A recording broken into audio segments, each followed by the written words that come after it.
Hi guys, now we're going to start off with super fast marathon for revision for accounting standards for group 2.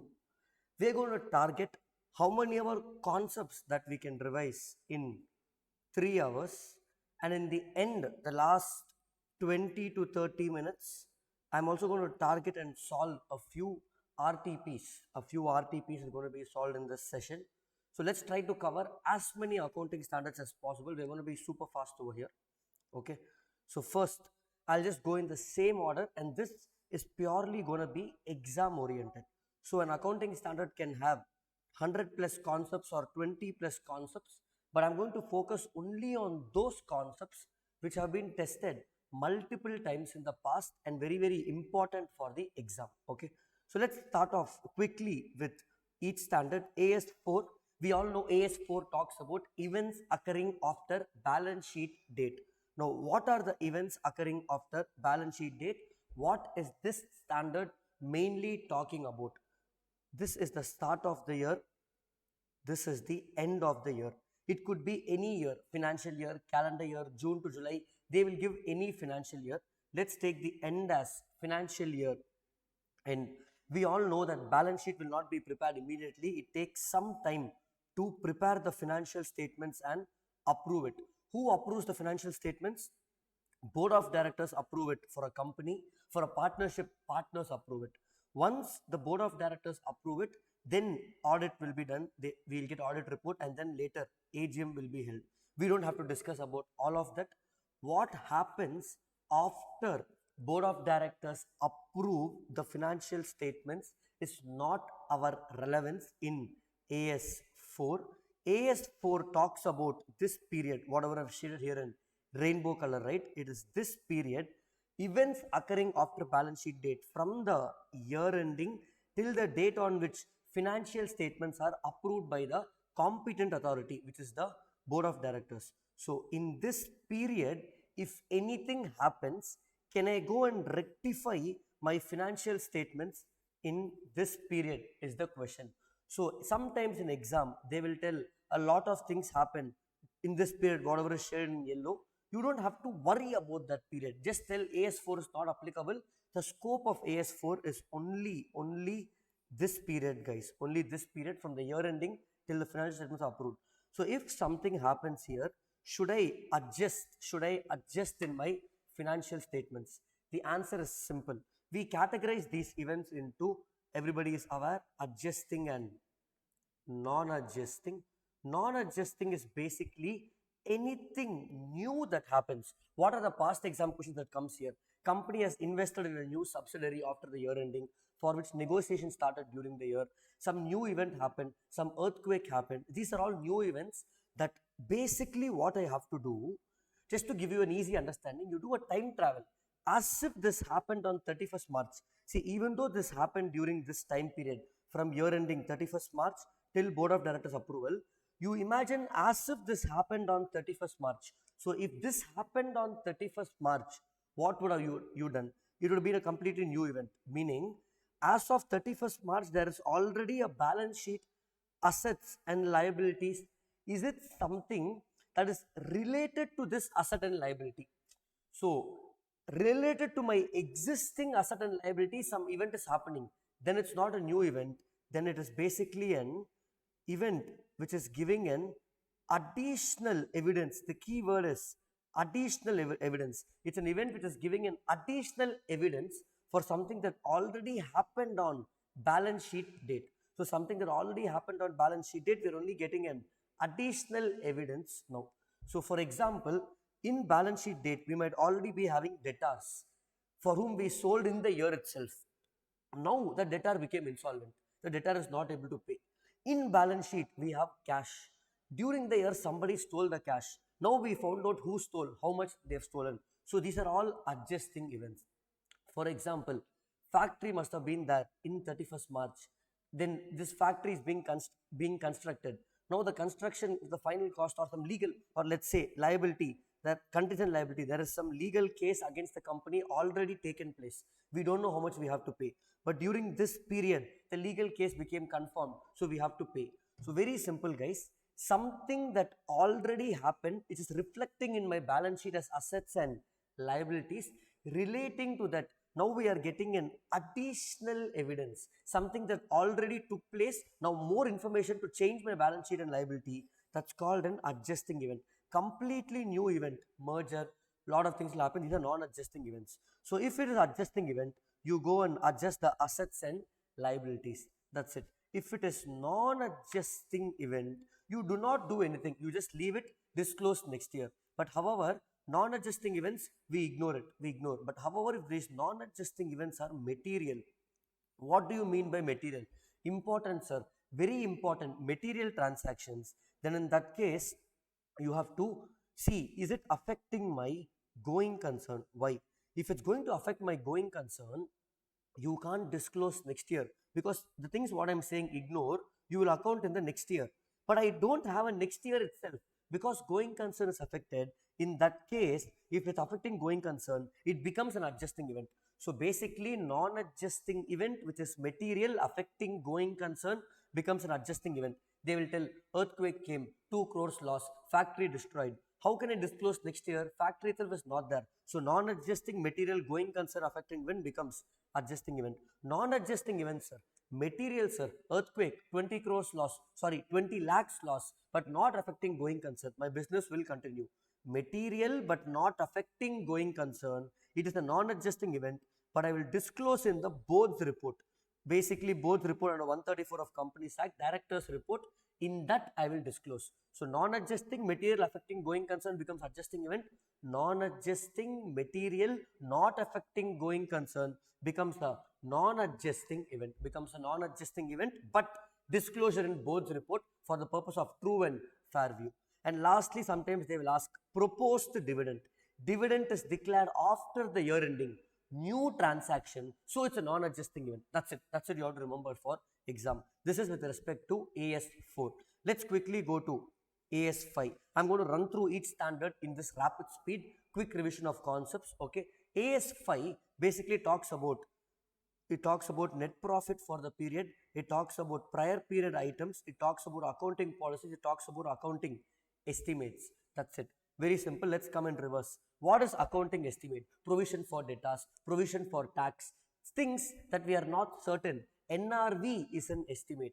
Accounting estimate, if you look at the balance sheet, it has full of estimates. Debtors has a provision. Or if you look at, let's say, investments, investment is valued at fair value. Fair value is an estimate. Depreciation is an estimate. All these are, remember, depreciation is an estimate. So all these estimates that are happening, all that we have to do, guys, is these estimates will keep happening. These estimates keep changing. Today, let's say Vijay Mallya is my debtor. He is now in India. So I provided a small estimate of 5% provision. Vijay Mallya left India. Now I have to increase my provision because I'm doubtful if he will pay. So accounting estimates basically keep changing. It can even change 100 times in a year if the situation or circumstance changes, if you get new information. So result of new information, circumstance changes, accounting estimate changes. So whenever there is a change, you can change the accounting estimate, give disclosure why you changed. All you have to do is disclose in financial statements, hey, there's a change in accounting estimate. This is the impact on current year profit. This is the impact on future year profit. So impact on current year profits and impact on future year profits. That's about it. Accounting policies. What do you mean by accounting policies? We studied in AS1 Group 1. Accounting policies refers to specific accounting principles and the method of applying those principles adopted by the enterprise in preparation and presentation of financial statements. Did you understand anything? No. Don't worry about it. Very simple.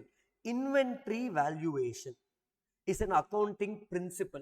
How do I do inventory valuation? I use FIFO or weighted average, correct? So FIFO or weighted average is an accounting policy used for the principle of inventory valuation. So inventory valuation is the principle. Valuation of asset, revaluation model or cost model is an asset valuation principle. How do I do valuation of asset? Either using revaluation or cost model, that is an accounting policy. Are you following, guys? Now, accounting policy, once you choose, like accounting estimate, can I keep changing? No. You need to decide properly. How do you decide? We have some elements, true and fair view, prudence, materiality, substance over form. But once you select an accounting policy, don't change. AS1 tells you can change if it's leading to better presentation of financial statements, change in law. Okay, I have changed. What is AS5 talking, sir?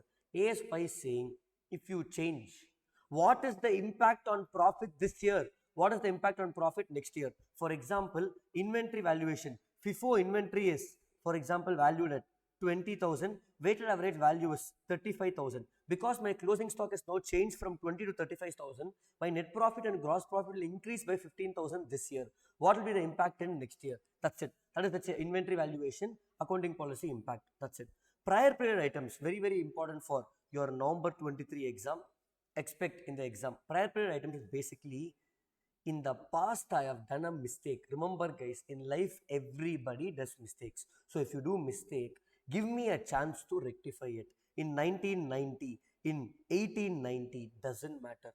How many ever years back, 2005, I made an accounting mistake which is material, which is an error or a omission of accounting. Error means instead of using SLM, I use WDV. I made some mistakes in applying the accounting policy. Borrowing cost should not be capitalized, I capitalized. An asset which should have been capitalized, I debited to P&L account. Income, I forgot to record. I received interest income, I did not record. So any error, mistake in arithmetical mistake in applying accounting policies are there, or omission, forgot to account. Any error or omission in the prior accounting periods, financial years, if you notice this year, make a change this year. So this will impact the profit of this year. You disclose in the financial statements, hey, there is a change. Because of my profit this year, because of previous year change, there is a profit impact this year. And what is the profit impact next year? Sir, I did fraud in the previous year. Can I correct this year? You correct, but AS5 not applicable. AS5 applicable only for error and omission and not for fraud.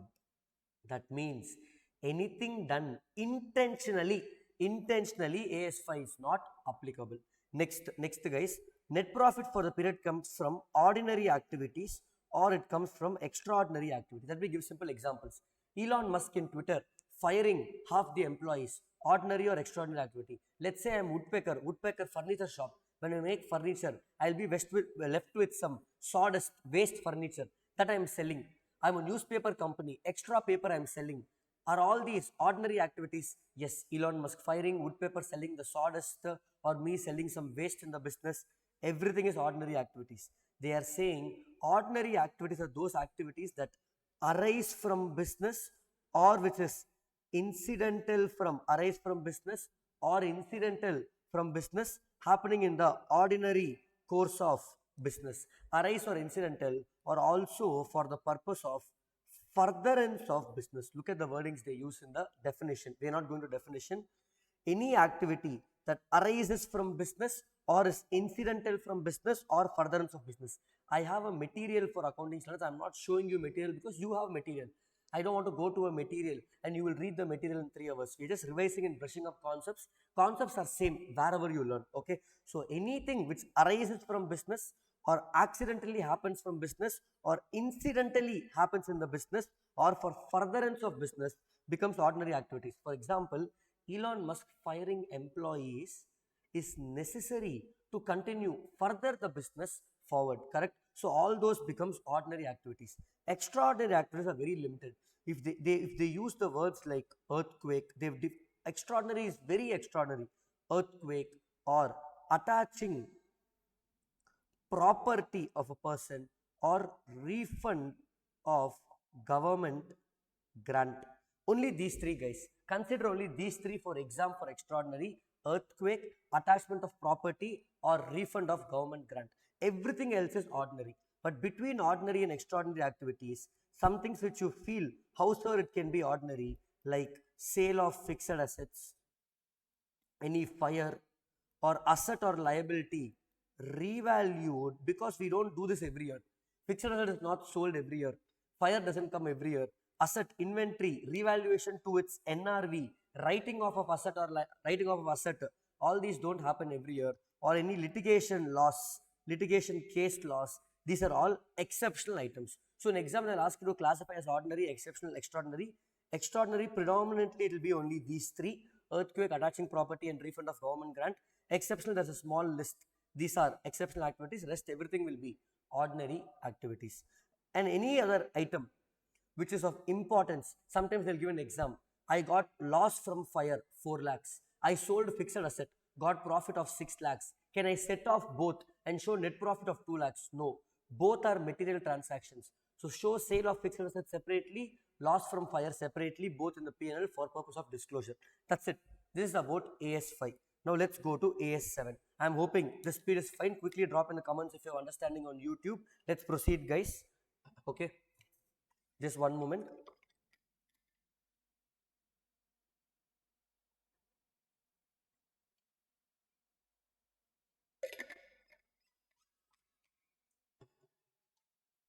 AS7 mainly talks about how to record for contract revenue. Why, sir, should I record for contract revenue? This revenue of construction project goes for multiple years, 3, 4 years, correct? So parties might pay at a different time, work is done at a different time. How do I account an exam? That's the problem. Exam sums are simple, guys. I'll give you the steps. This is going to be exam oriented. Logic, we have accounting standards for 30 hours. We don't have time. Exam is hardly in a few weeks. So we're going to focus exam oriented. Even if you didn't study what to do for exam, we're going to also, like I said, solve a few RTP questions in this class itself. First one, guys. Okay. What are we going to do? They will first basically ask you to account year 1, year 2 and year 3 revenue. Okay. Assume total construction contract prices, let's say 300 is the contract price. I'll give you some random numbers equal to exam sum. So how much revenue should I account in each of the year if total contract price is 3000? You have to ask yourself how much cost is incurred. Okay. First year 100, or let's say first year 150, second year 50, third year another 50. What is the cost incurred in first year? Step 1, cost incurred in first year, incurred till date, divided by total cost to be incurred on this project. Total cost to be incurred on this project is 150 plus 50 plus 50, 300. Correct? 200, 250. Okay. Or let's assume, let's keep it for simplicity purpose. Let this also be 100. Okay. So total cost to be incurred is 300. I incurred 150. So the formula is cost till date divided by cost till date plus future cost, estimated cost to be incurred. Estimated cost to be incurred, which comes to 50%. I'm going to incur 50% of the cost now. Correct? So if I'm going to incur 50% now, what I have to do is very simple.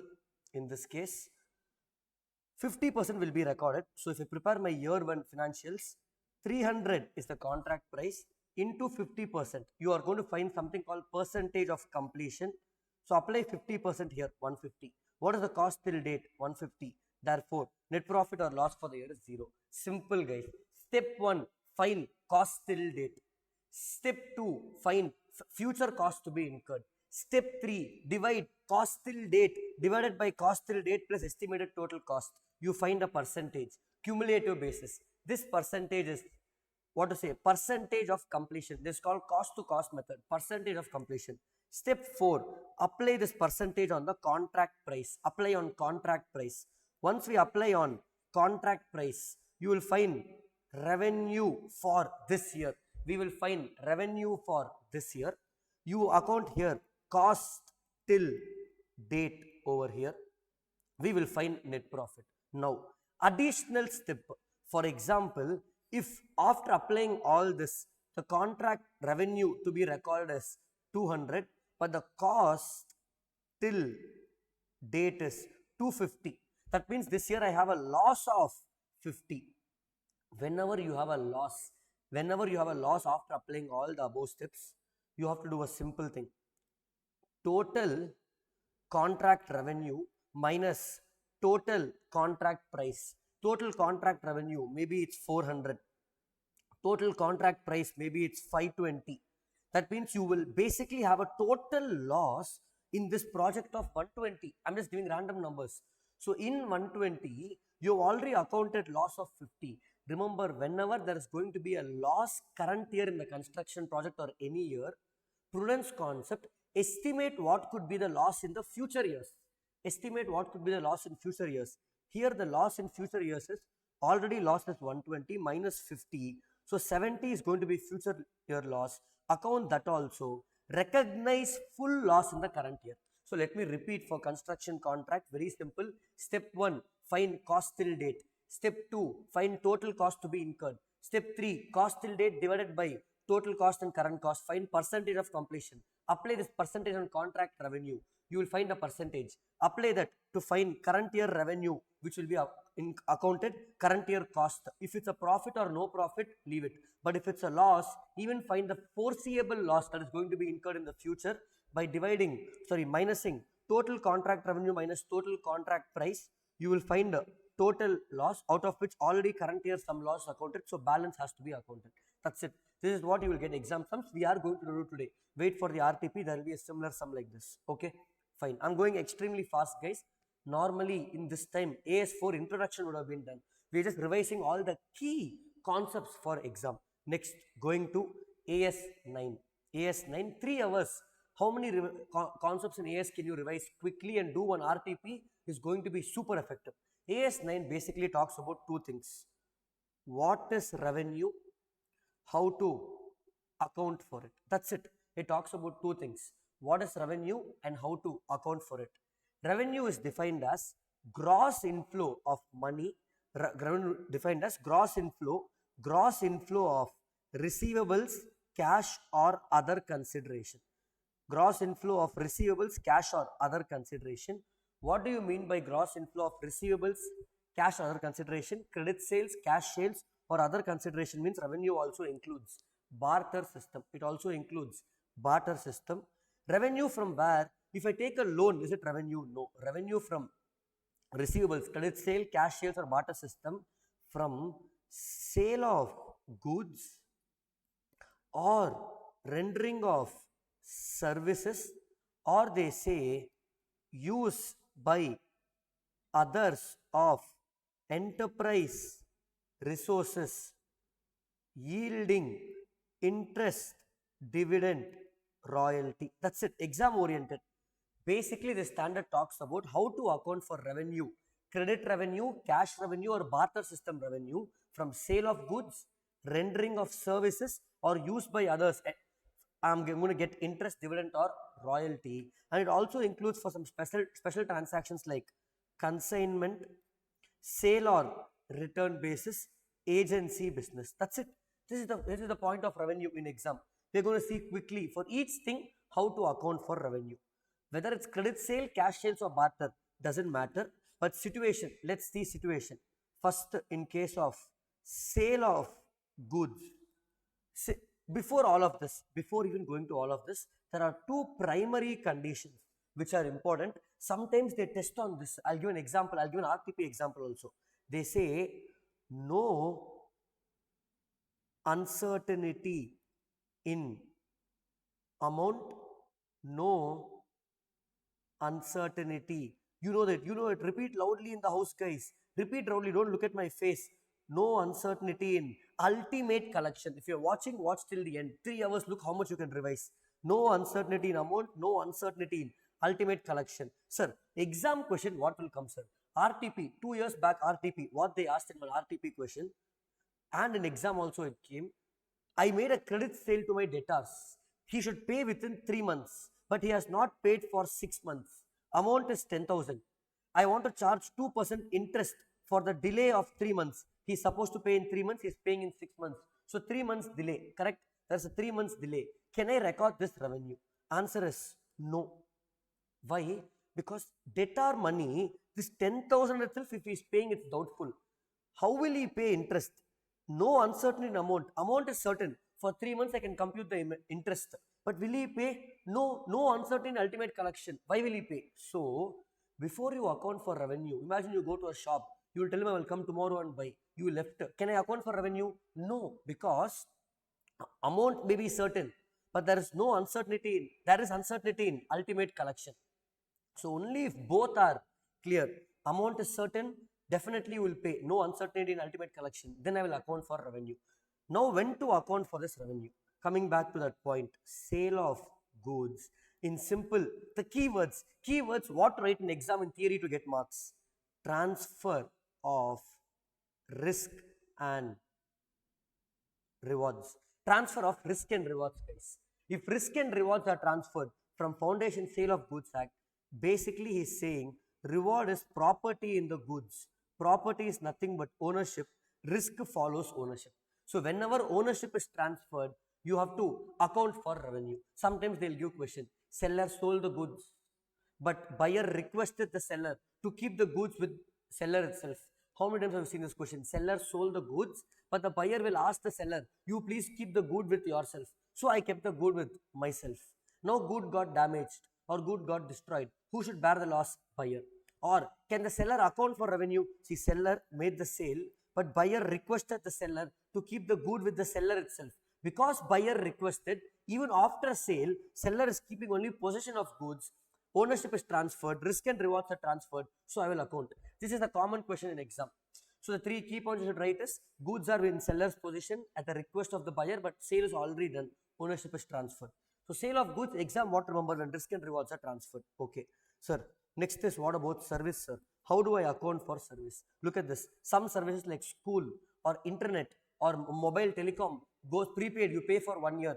Service goes for a long period, guys. You think of everything else. Let's say college, you pay fees for 1 year. It goes for long period. Let's say you pay fees in the month of Feb till you paid in the month of August. So Feb to August, there are few months. How to apportion the revenue for Feb and March? 2 months. How to apportion for April, May, June, July, August? 5 months. How to apportion? Whatever revenue comes in, can I apportion using time ratio? No. If revenue goes for a long period, basically they use the word revenue is going for a revenue is having multiple acts for a long period, the accounting is on a percentage of completion method. Percentage of completion method means on a proportionate basis. Let's say you paid fees for a class, college or whatever. You paid fees in Feb and joined class in Feb, but class started only in May onwards. Then you will not account for revenue in Feb and March. You will account for revenue only from May. Are you following, guys? It is not about time basis. It's not about when you make the payment. It's about when the service is performed. For example, for IPL advertisement, you would have paid now this month and booked the IPL of next year. 2024 IPL, Dhoni ad you booked now by paying to BCCI, paying to Dhoni, paying to Star Sports. Now, Star Sports, BCCI, Dhoni will not account revenue now. When the ad is coming, when they performed it, when it's coming on TV next year, Dhoni will record now because he performed ad now. But BCCI and Star Sports, when are they telecasting the ad? In May next year in the IPL. Correct? So that time when the service is performed, percentage of completion based on when it's performed. Okay, this is in multiple acts, long period. Now same thing if it's a single act. At one point, went for a movie. Last night I went for a movie show. Movie started at 10 p.m. Got over at 1 a.m. Now PVR will account it yesterday or today. Are you getting it? At 10 p.m. I booked the movie ticket. 10:30 I went for movie. Got over at 1:30. Finished the movie. Came home at 2 o'clock. PVR will record the revenue at 10 p.m. or at 2 a.m. after movie. Simple. Single act. Saloon, you went for a haircut. Zomato, you ordered food. Single act. Individual act happening at one point. Start and completion is generally same day or next day, few days. Then you account, very simple, after service is completed. After the service is completed. So very simple, guys. Service is happening at a single point of time. Service is happening over a period of time. Over a period of time, use percentage of completion method, single act when service is completed. Okay, fine, sir. That is done. Next, interest I will account on accrual basis. Accrual basis means when I am supposed to receive it based on accrual or not based on actual receipt. You never account anything on actual receipt in financial statements. Everything is accrual. Credit sales, we account when the sale takes place, not when we receive. Same way if I'm accounting for interest, account on accrual basis. Not able to understand, sir. 31st March is the year ending. Interest will be received on, let's say, 1st May. But interest is payable from 1st Jan. I'm going to receive the interest only on 1st May. So, my money will come, bank account to interest income will come only on 1st May. But for these 3 months, I will pass interest accrued to interest income. I will pass a receivable entry. That only is interest accrual basis. Sir, what about royalty? What is royalty? A.R. Rahman has terms and conditions currently trending. Okay, so terms and conditions for royalty. Anirudh might have terms and conditions. Any copywriter, movie director can have terms and conditions for royalty, how to earn the royalty. For example, if you take this Friends TV show, the cast, all those people you watch on Friends, they acted in 1990s. Still the show is coming on OTT platforms. Still it will be trending top 10 in India or the world. Today if you watch a Friends TV show, they acted in 1990, they will earn because of royalty. Okay, so royalty you have to account based on terms and conditions based on each case. If you don't know what the terms and conditions are, account on accrual basis. So royalty also terms and conditions, otherwise account on accrual basis. Next, dividend.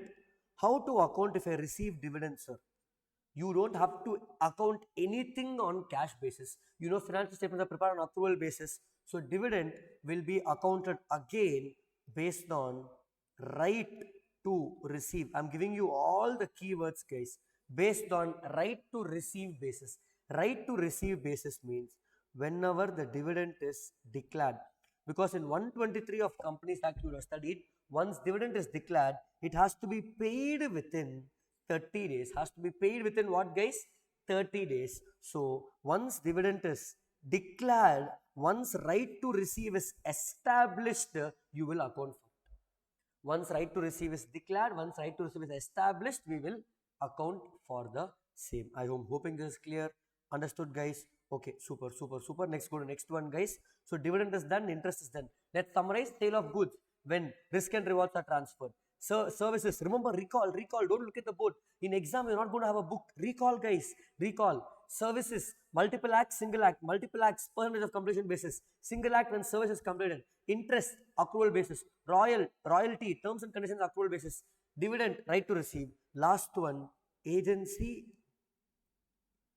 consignment, sale or return or sale, accrual basis. Agency business. Now, let's say Swiggy, you ordered for 250 rupees. They have to pay 200 rupees to restaurant and their commission is only 50 rupees. For agency business, let's say in Make My Trip, you book flight ticket with Indigo. Ticket is 5,000. Commission is 200 rupees. For an agency business, gross money is not this. It's not what they collect from you. What is their commission? That only is revenue. That's it. There's an exam. There's a question.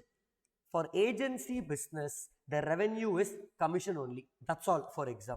What about for consignment business? For consignment business, the revenue, let's say there is Hyundai showroom consignor. Hyundai sent goods to dealer, let's say showroom. And from showroom, you went and bought a new i20 car after finishing CA. Dream for it, guys. While studying, dream that you're buying a car. Then you'll push yourself for the next 10 days, 15 days, how many days left for exam. Okay, so the consignor sent goods to consignee, the dealer, and dealer sold to the customer. You imagine you buying, why Hyundai, sir? Let's change to BMW car. Okay, you bought BMW car. Fine. Now in this case, guys, very simple. When will Hyundai record revenue? Not when the goods are sent to the dealer, consignor. When the goods are purchased by consignee. I will record an account for revenue when the goods are purchased by consignee.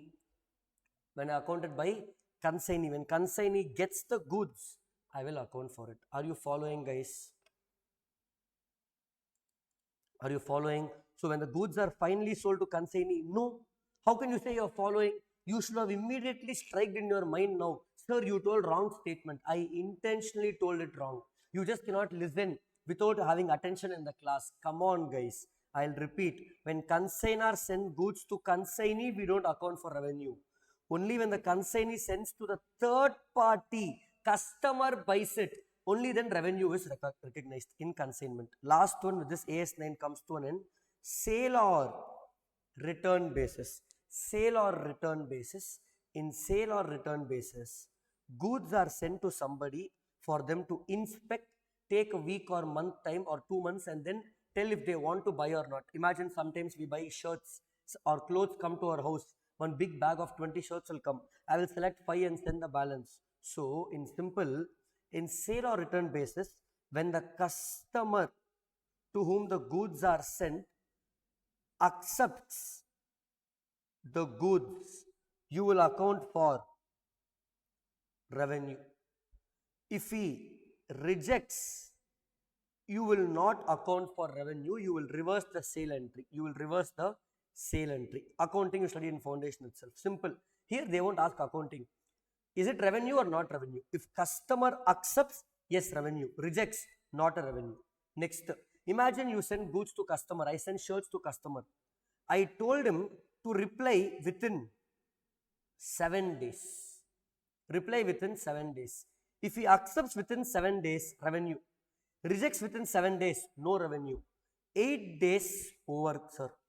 No reply. Ignoring me. No reply. Ignoring me. After the time fixed before which you have to accept, it is deemed as sale. Therefore, I will account the revenue. Sir, can you repeat? If time is fixed, if the buyer or customer does not reply within the time fixed, then if time is passed, then I will account for revenue. Sir, no time is fixed, sir. How long should I wait? By mistake, I did not fix time. Known person I gave trusted, did not tell him time. He did not accept. He did not reject. He is ignoring. Then the law says reasonable time. If the time is beyond reasonable time, no reply, account for revenue. So simple.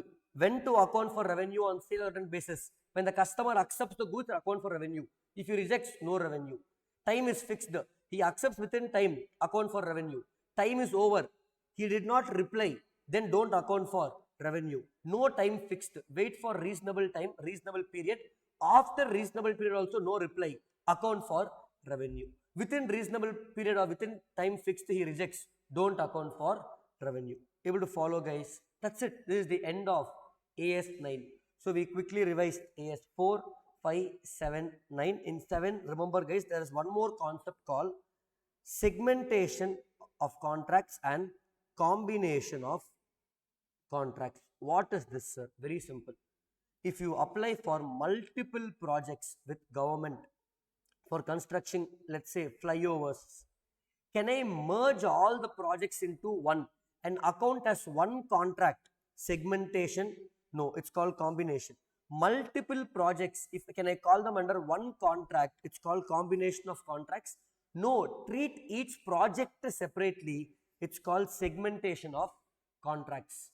If the cost and revenue for each contract is separate, timelines for each is separate, profits for each is separate, then application for each is separate and separate contract is made for each, it will be segmentation, separate. I can't merge. Sir, one bulk amount is given for all the projects. Even though timeline is different, one bulk amount, a single contract is made with the same party, then combination.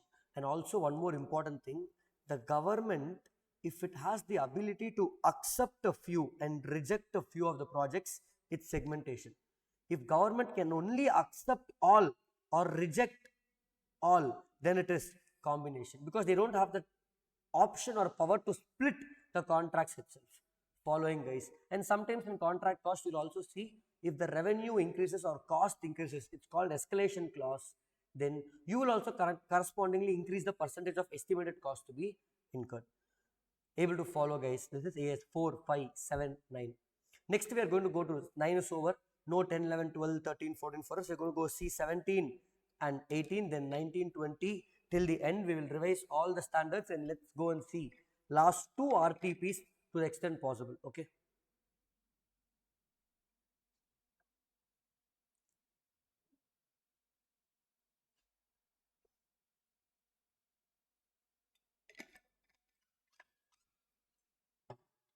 Okay. I'm hoping you got a time to breathe, understand, and I got a time to breathe. Of course, 3 hours means I'm not going to continuously keep talking for 3 hours. No break and all for 10-15 minutes. But the short 30-second breathers will be given because I need it, you need it. Okay. Now, next one, AS17, examiner's favorite pet standard. Leave November 23. Past 5 attempts, at least 4 times it came. In the past 5 attempts, at least 4 times it came, guys. That means every time I can't tell it won't come next time. It can come even in November 23. Last time, old syllabus. Follow, guys, purely exam oriented. And that too, examiner is asking only one question. Only one question in this standard, and that is the exact thing I'm going to focus on. Okay. So let's take a company like, let's say, if you say ITC. ITC has multiple products, stationery, hotels, FMCG. Then FMCG includes all this biscuits, yippee noodles. Then you have, let's say, cosmetics, etc. comes in FMCG but separate. Or their main product, tobacco products. As an individual in revenue, if I write total revenue, ITC's revenue for the information latest year is close to 70,000 crores. Don't you want to know breakup of which is accounting for how much revenue? Correct. That is called AS17 segment reporting. So this standard is basically 3 parts, guys. First, or basically I will say it's 4 parts, and I'm going to focus on the exam oriented area here. First, they are saying there are all products or services which are given. For example, just now I showed for ITC, there are so many products and services. There are so many products and services for ITC. Correct, guys? So many products and services. We just now listed them. Can I show, like if you take for example HUL or Tata or Reliance, they will have 100 plus products and services. Can I prepare a financial statement or revenue statement with 100 columns of breakup? No.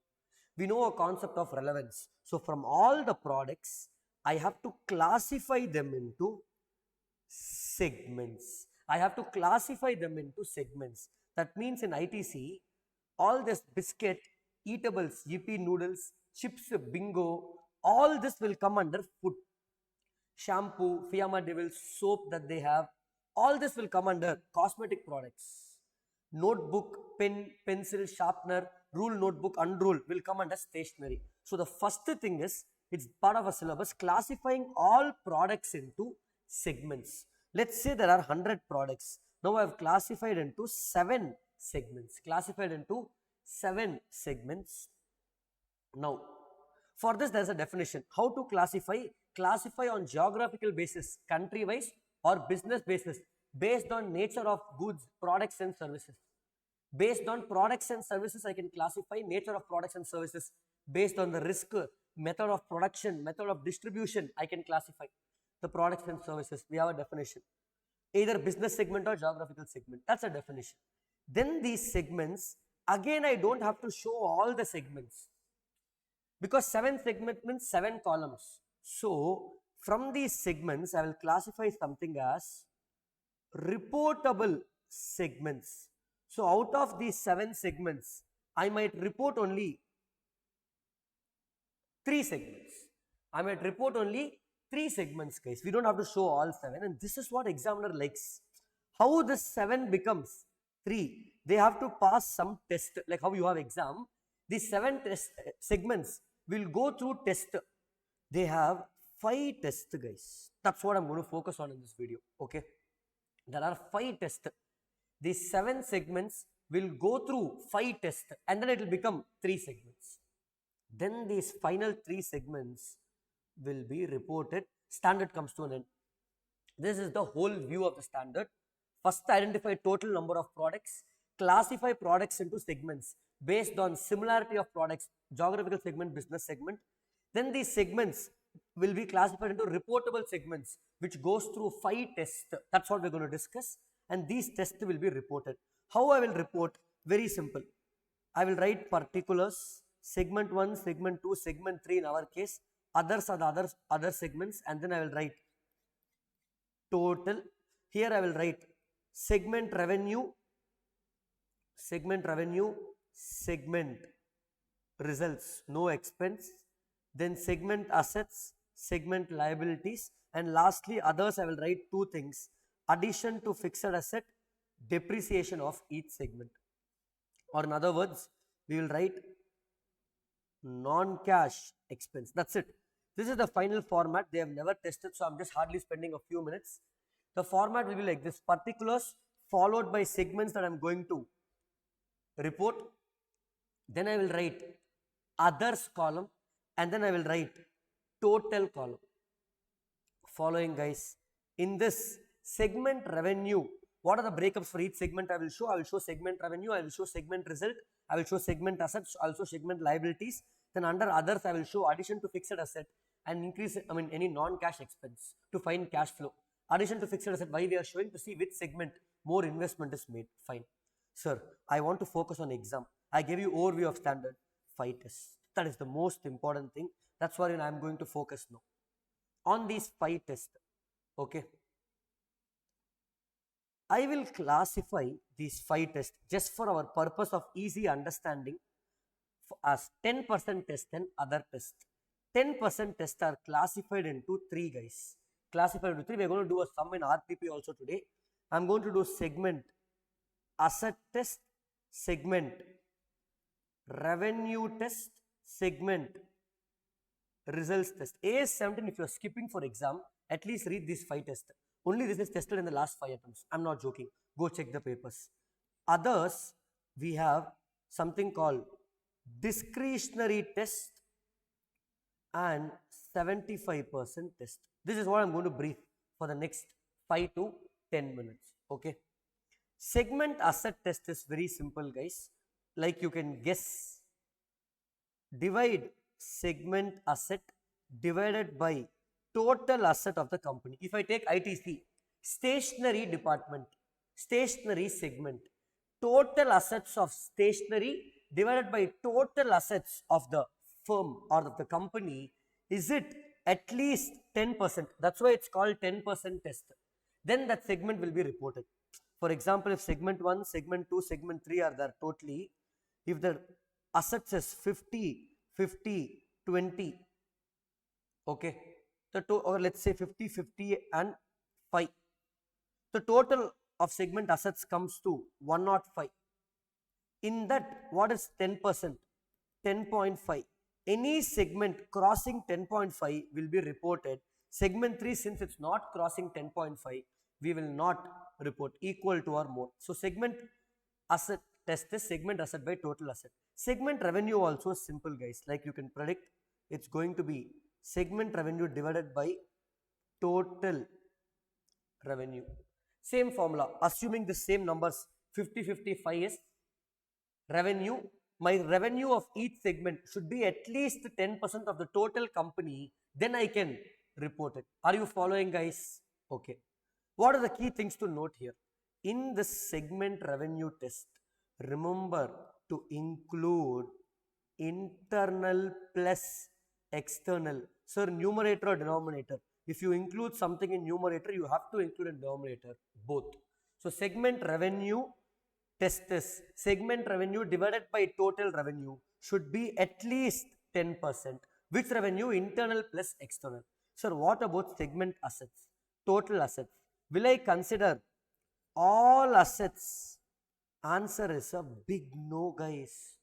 You only consider those assets which are related to the segment, or even if it's not related, it can be apportioned to the segment.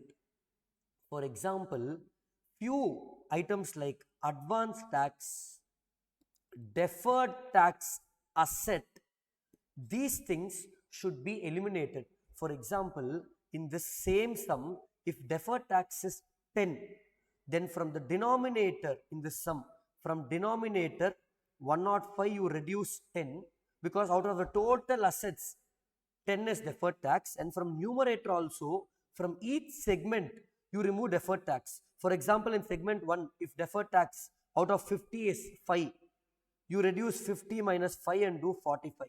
In segment 2, out of 50, if it is 4, then 50 minus 4, you will do 49 divided by 101. Segment 3, only 1, then 5 minus 1, 4 by 101. That means from the total computation of numerator and denominator, those assets, we call them as corporate assets, like what guys? Advance tax, deferred tax, certain assets like prepaid expenses which cannot be allocated to one particular segment should be removed from the overall thing. Should be removed from the overall thing, and then the balance only will be, what to say, a portion. Balance only we will apply the percentage. So what to remember for exam? Segment assets by total assets, we'll do a sum also today. Take segment assets by total assets including only relatable assets. Corporate items will be removed. Segment revenue by total revenue, take internal plus external revenue. Now going to segment result test. I will give a sum itself.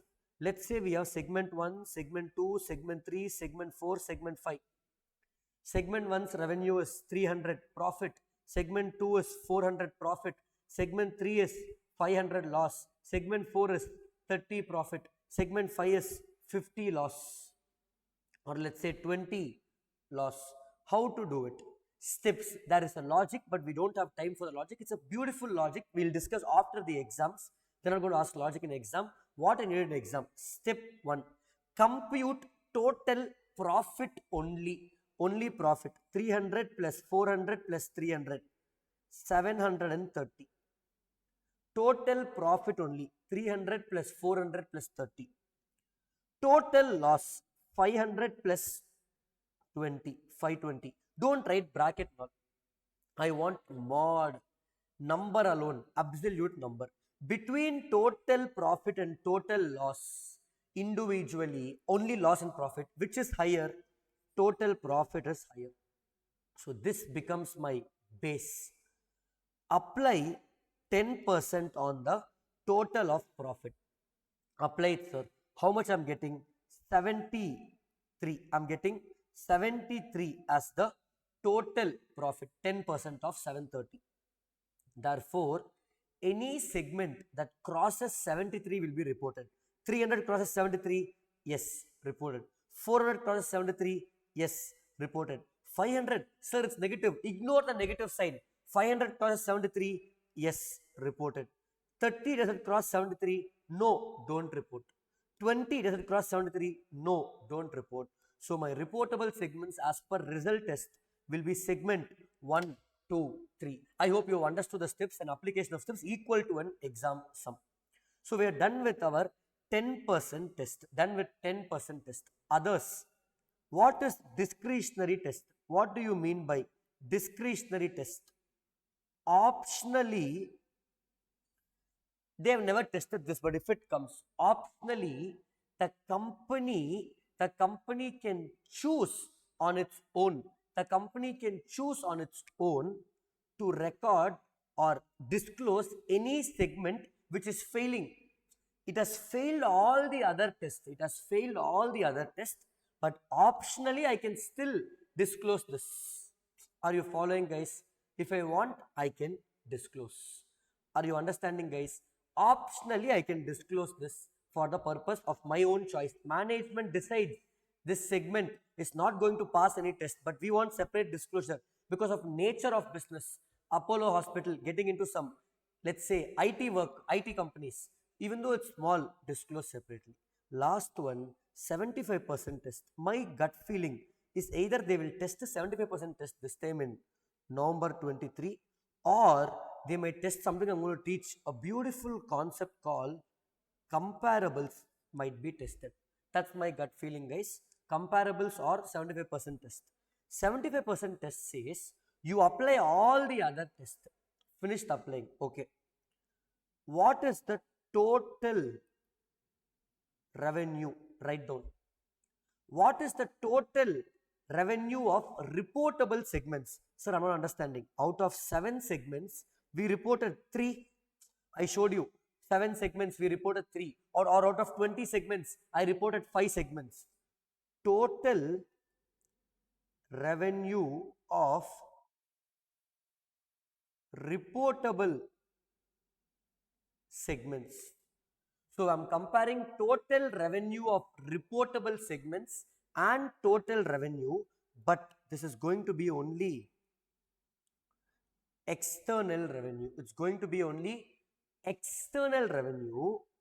The total external revenue of reportable segments should be at least 75% of total company.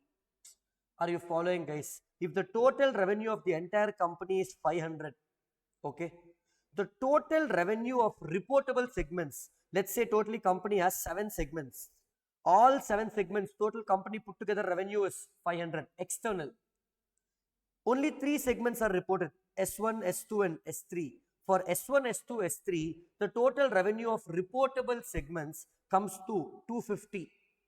So total revenue of reportable segments, total external revenue of reportable segments divided by total external revenue is only 250 by 500, which is 50%. No, not sufficient.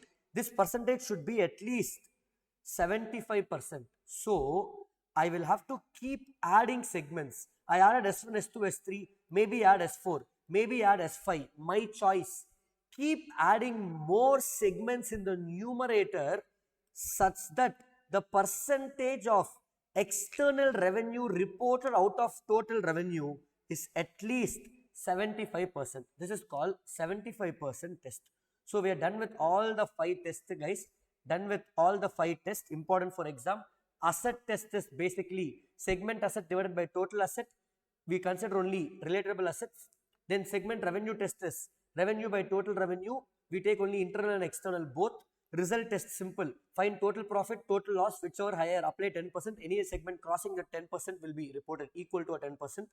Discretionary, optional, and 75% test we just now saw. The 75% test basically says total external revenue of reportable segments should be at least 75% of total external revenue of the firm. Are you following, guys? Are you following? Hello? Clear, guys? Okay. Now, next thing, guys. Next thing, something which has never been tested and I have a gut feeling. See, if it's a super crash course, I should not be taking this. But I have a gut feeling this will come because for November 23, this question has been roaming in the RTP. So if they ask case 17, this is a high chance. So let's say my company has segment 1 to segment 7. In year 1, I reported segment 1, segment 3, segment 4. Year 2, I reported segment 1, segment 5, segment 6. Year 3, I am reporting segment 6, segment 7. Okay. Segment 1 is because of, let's say, asset test. Segment 3 is result test. Segment 4 is discretionary test. Now, should I apply the test each year? Yes. Each year, apply the test independently. So, year 1 out of the 7 segments, I reported 1, 3 and 4. Year 2, again I applied the test. Segment 1 again passed in asset test. Segment 5 passed in result test. Segment 6 passed in 75% test. These are tests which passed in that year. But we prepare current year and previous year. So in this case, what will be my previous year? So segment 1 is there in year 1, it's there in year 2 also. Good. But segment 3 and 4 is there in year 1 but not there in year 2. How do I account in year 2? The segment 3 result test will automatically come here. So plus segment 3. But segment 4 discretionary test will not be carried forward to next year. Sir, I am not understanding, sir. I understood what carry forward. Why? Very simple. Anything which passes, anything in simple terms for exam, anything which is passing the 10% test, anything passing what, guys? 10% test, anything passing the 10% test will automatically be reported. Anything passing the 10% test will automatically be reported for the next year. This is year 2. Sir, what happens in year 3? Follow, guys. Year 3 segment 6 passed. again asset test. Segment 7, let's say passed 75% test. What will be carried forward? First from year 2, segment 1 passed asset test, so plus segment 1. Segment 5 passed result test in year 2, so plus segment 5. Segment 6 passed 75% test, but no carry forward because it's not 10% test. Sir, what about segment 3? It is coming from year 1. Can I carry forward for one more year? Answer is no. This is called comparables. Can you summarize in one line, sir? Any segment passing those 10% test, revenue test, result test or asset test alone will be carried forward to the next 1 year if not selected in that year. That's why you can see here from year 1 segment 3 is carried forward only to year 2 but not to year 3. Year 2, what are the new 10% tests will be carried forward. That's it. Exam don't write 10% test. I told you for understanding. So it's asset test, revenue test or result test. These 3 tests only if you pass, it will be carried forward. Anything which passes the 75% test or discretionary test is like a balancing figure of that year. That will not be carried forward to the next year. That will not be carried forward to the next year. I hope you understood with this example in this speed. So we are also done with AS 17. So 4, 5, 7, 9, 17 is done in 1 hour. Let's proceed to the next set of standards, starting off with AS 18. Okay.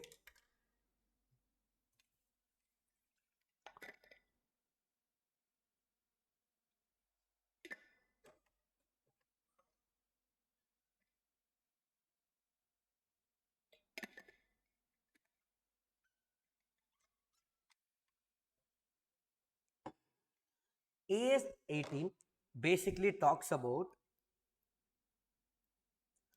related party disclosures. The myth behind the standard is it's a scam standard.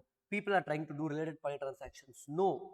Imagine Tata Steel, Tata Cement, and let's say Tata Motors.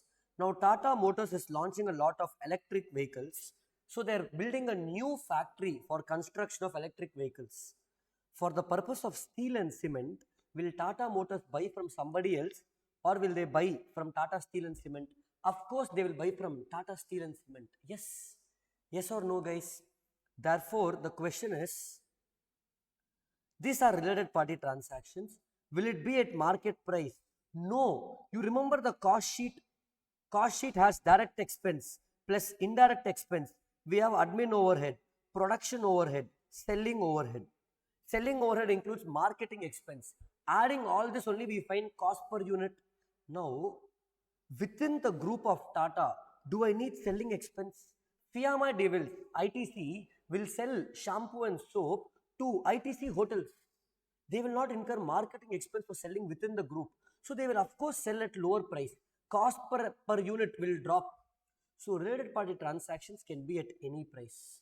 You don't question why it's at a high price or a low price. That's not your problem, guys. What is your problem? What should you focus on? Follow. It's very simple. What should I focus on? You have to focus only on one thing, guys. Only on one thing. Disclosure. What? So this time I'm going to teach you two things, again exam oriented. What to disclose, when to disclose. That means when to disclose means like who are the related party transactions. For them only I will disclose. Who are they? So who are the related party transactions and what to disclose. These related party transactions, the relationship between people is classified into two.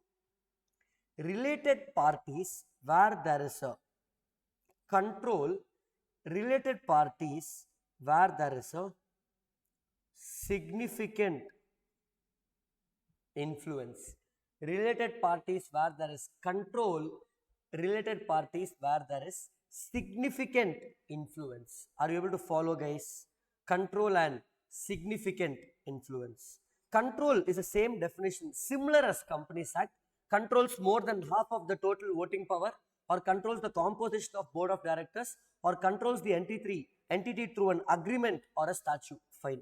Significant influence, we know, test for significant influence, more than or equal to 20%, but sometimes I might have more than 20%, but still it's not called as significant influence.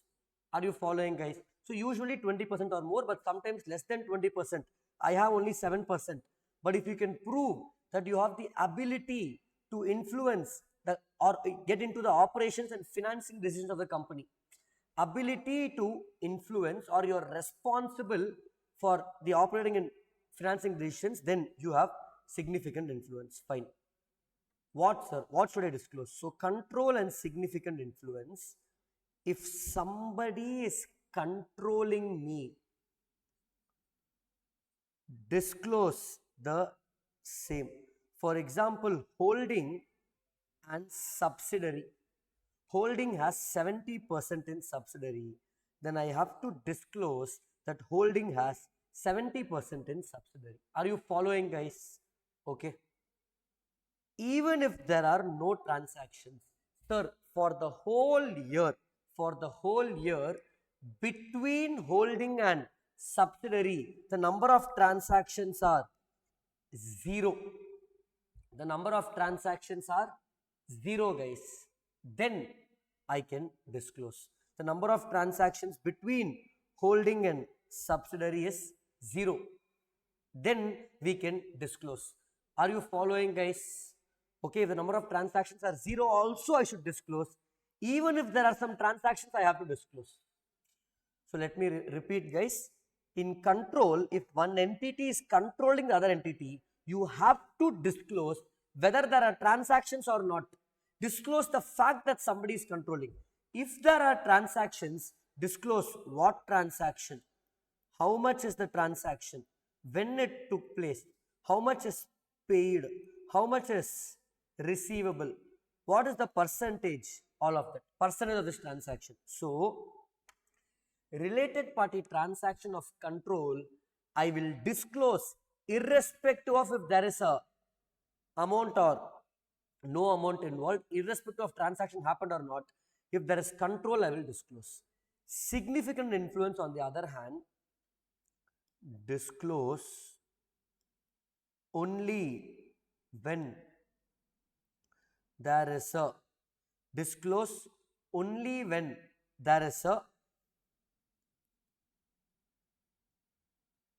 transaction. Disclose only when there is a transaction. Are you following, guys? You will disclose only when there is a transaction. A transaction of significant influence will be disclosed only when there is a transaction, guys. Otherwise, I don't have to disclose this. Are you following? So, significant influence will be disclosed only when there is a transaction. Otherwise, I will not be disclosing this. I hope you guys are following, watching on YouTube, understanding. Okay. Clear? Only when there is a transaction. So let me repeat. Control means disclose whether there is transaction or not. Significant influence, disclose only when there is a transaction. What to disclose? All of this. So first part is over, guys. I taught you what is control, what significant influence, and what to disclose. Sir, which transaction or who are related parties? That's the most important thing in this standard. So I'm going to draw something for you. There is an entity. That entity is holding, subsidiary, associate, and joint venture are related for the entity. Following, guys, the entity is holding, subsidiary, associate, joint venture. Look at this diagram, it gets over. Let me call this as entity A. Let me call this as what, guys? Entity A. In entity A, there is KMP plus relative, they are related parties for the entity. And in the entity, any other individual has control or significant influence. They are also related party for the entity A. So let me again say, I am entity A, guys. I am entity A. For me, my holding, my subsidiary, my associate, my joint venture. Holding, subsidiary, associate, joint venture for me are my related parties.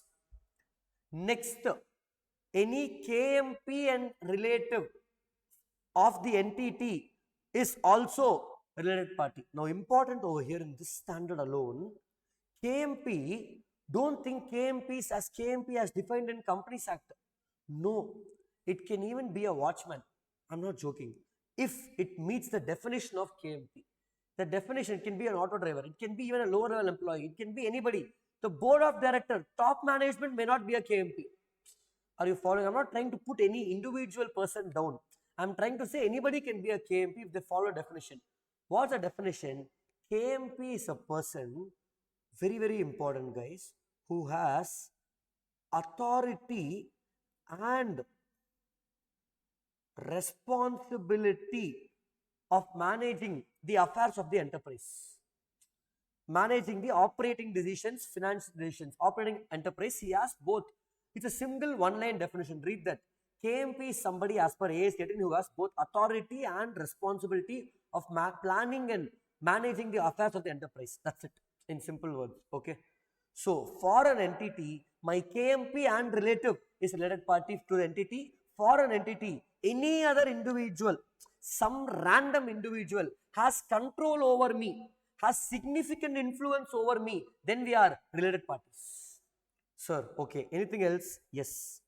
We also have entity B. Okay. Entity A and entity B, there is no connection. They are two separate entities. Entity A can be in US, entity B can be in China. But follow, this KMP and this relative is also a KMP and relative in this entity B. Look how beautifully it comes. This KMP and relative is a KMP and relative in entity A and entity B. Then we are related parties. This individual who has control and significance influence in entity A also has control and significant influence in entity B. Then entity A and entity B become related parties. Can you see how beautifully it's defined, guys? How beautiful it's coming. So let me summarize. Who is the related party? They will give some transaction. You have to see who's related to whom. We're going to see in RTP question today. So for an entity, holding, subsidiary, associate, joint venture are related parties. For an entity, KMP and relative are also related parties. For an entity, its individual who has control significant also is related party.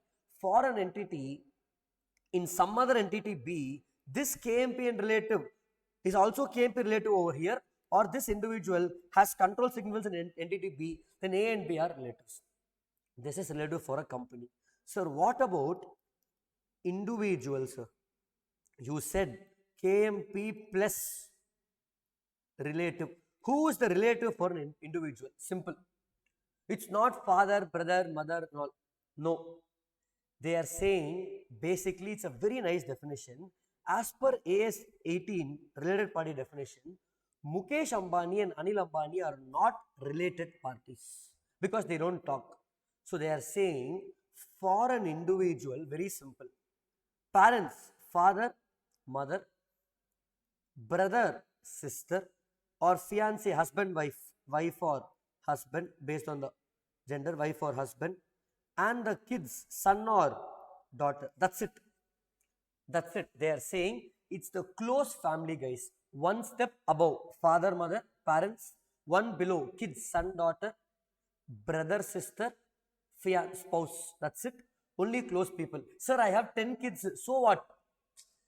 Don't ask questions like this, okay? They don't say son or daughters, okay? Brother, sister, father, mother, wife. They are all related party and they use a beautiful word here, guys. Beautiful word.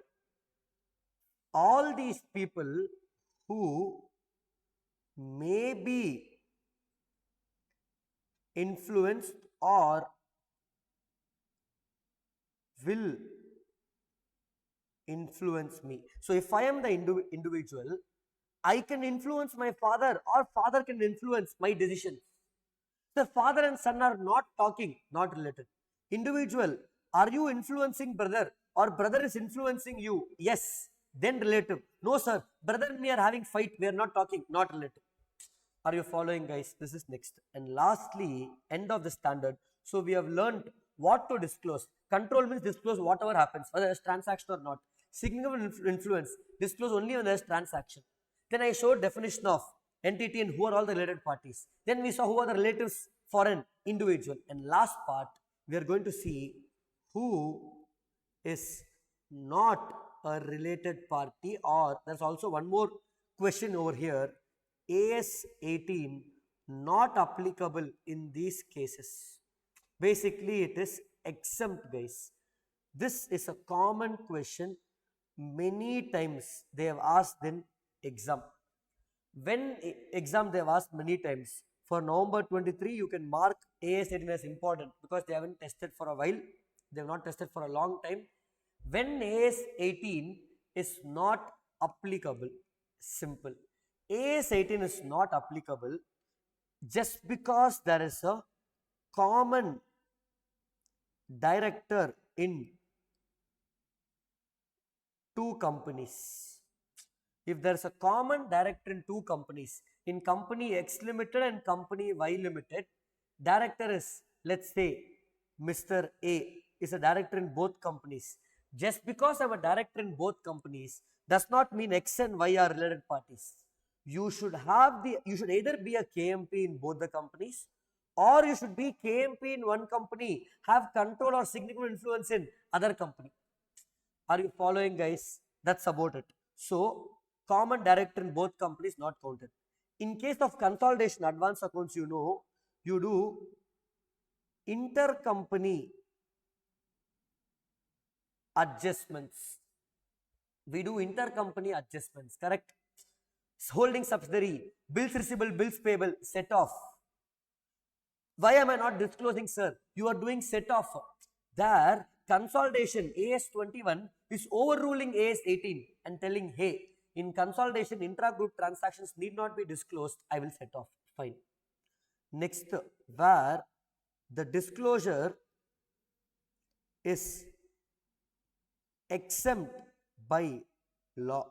Law is telling you no need to disclose. For example, Banking Regulation Act. I am the chairman of ICICI Bank. I am a related party. Yes, because I am KMP for ICICI Bank. I am KMP for ICICI Bank. I am related to ICICI Bank. Okay, sir. So what? Now my question over here is, should I disclose my bank account balance with ICICI Bank financials? No. Exempt as per Banking Regulation Act says, even though you are related party to the bank, no need to disclose your transactions with the bank. Even though you are taking loan from bank, no need to disclose. As per Banking Regulation Act. Disclosure by law. They won't test this much. Next, service providers or utility providers or service providers. For the entity, corporation is giving water. For the entity, electricity bill is generated. TNEB gives electricity. All these things are service providers or utility providers for which I am paying water tax, electricity bill, all of that. We are not related parties, even though he is the only person who can do it. Next, sole supplier, sole franchise, or sole customer, or sole vendor. Are you following, guys? Vendor supplier. So, sole supplier, I am buying all the goods only from one person. Or sole customer, I am buying medicines from many companies but selling it only to Apollo Pharmacy or Apollo Hospitals. If Apollo Hospital cancels my contract, where will I go? Gone. So sole supplier, sole customer, sole franchisee, my purchase side or sales side, I am dependent majorly on one person, does not mean we are related parties. It looks like a related party, but we are not related parties. Are you following, guys? Clear? And last one, all these trade unions in the company, employees who fight, trade unions, local authority, we are not related parties even though it may look like the same. Are you following, guys? Okay, so this is with respect to AS 18. These are the things which is not related parties. In exam they might ask common director, intercompany adjustments, disclosure is exempt by law, service providers, sole vendor, sole supplier, sole franchisee. Service providers means utility providers, trade unions, local authority, all these we are not related parties. With this, AS 18 also comes to an end. So what I will do, I will not keep my RTPs for the end. I will do one or two more standards, then we will go to RTPs and again come back to standards. Okay. Let me do one more standard. We're done with 4, 5, 7, 9, 17, 18 is done. Now we are left with only 19, 20, 22, the massive big standards. And then we have 24, 26, 29. That's it. That's all, guys. So let's try to finish this in the next 1.5 hour, 1 hour, and then spend at least 30-40 minutes for RTP discussions. Now the agenda is I will do a few more standards and then go to RTP and come back to the balance standards in group 2, guys. So just quickly checking on YouTube if any of you guys have any doubts over there. I'll take all the doubts in the ending. Okay, fine. Okay, guys. If you're watching the recording version of it, of course I can't see your doubts. Okay.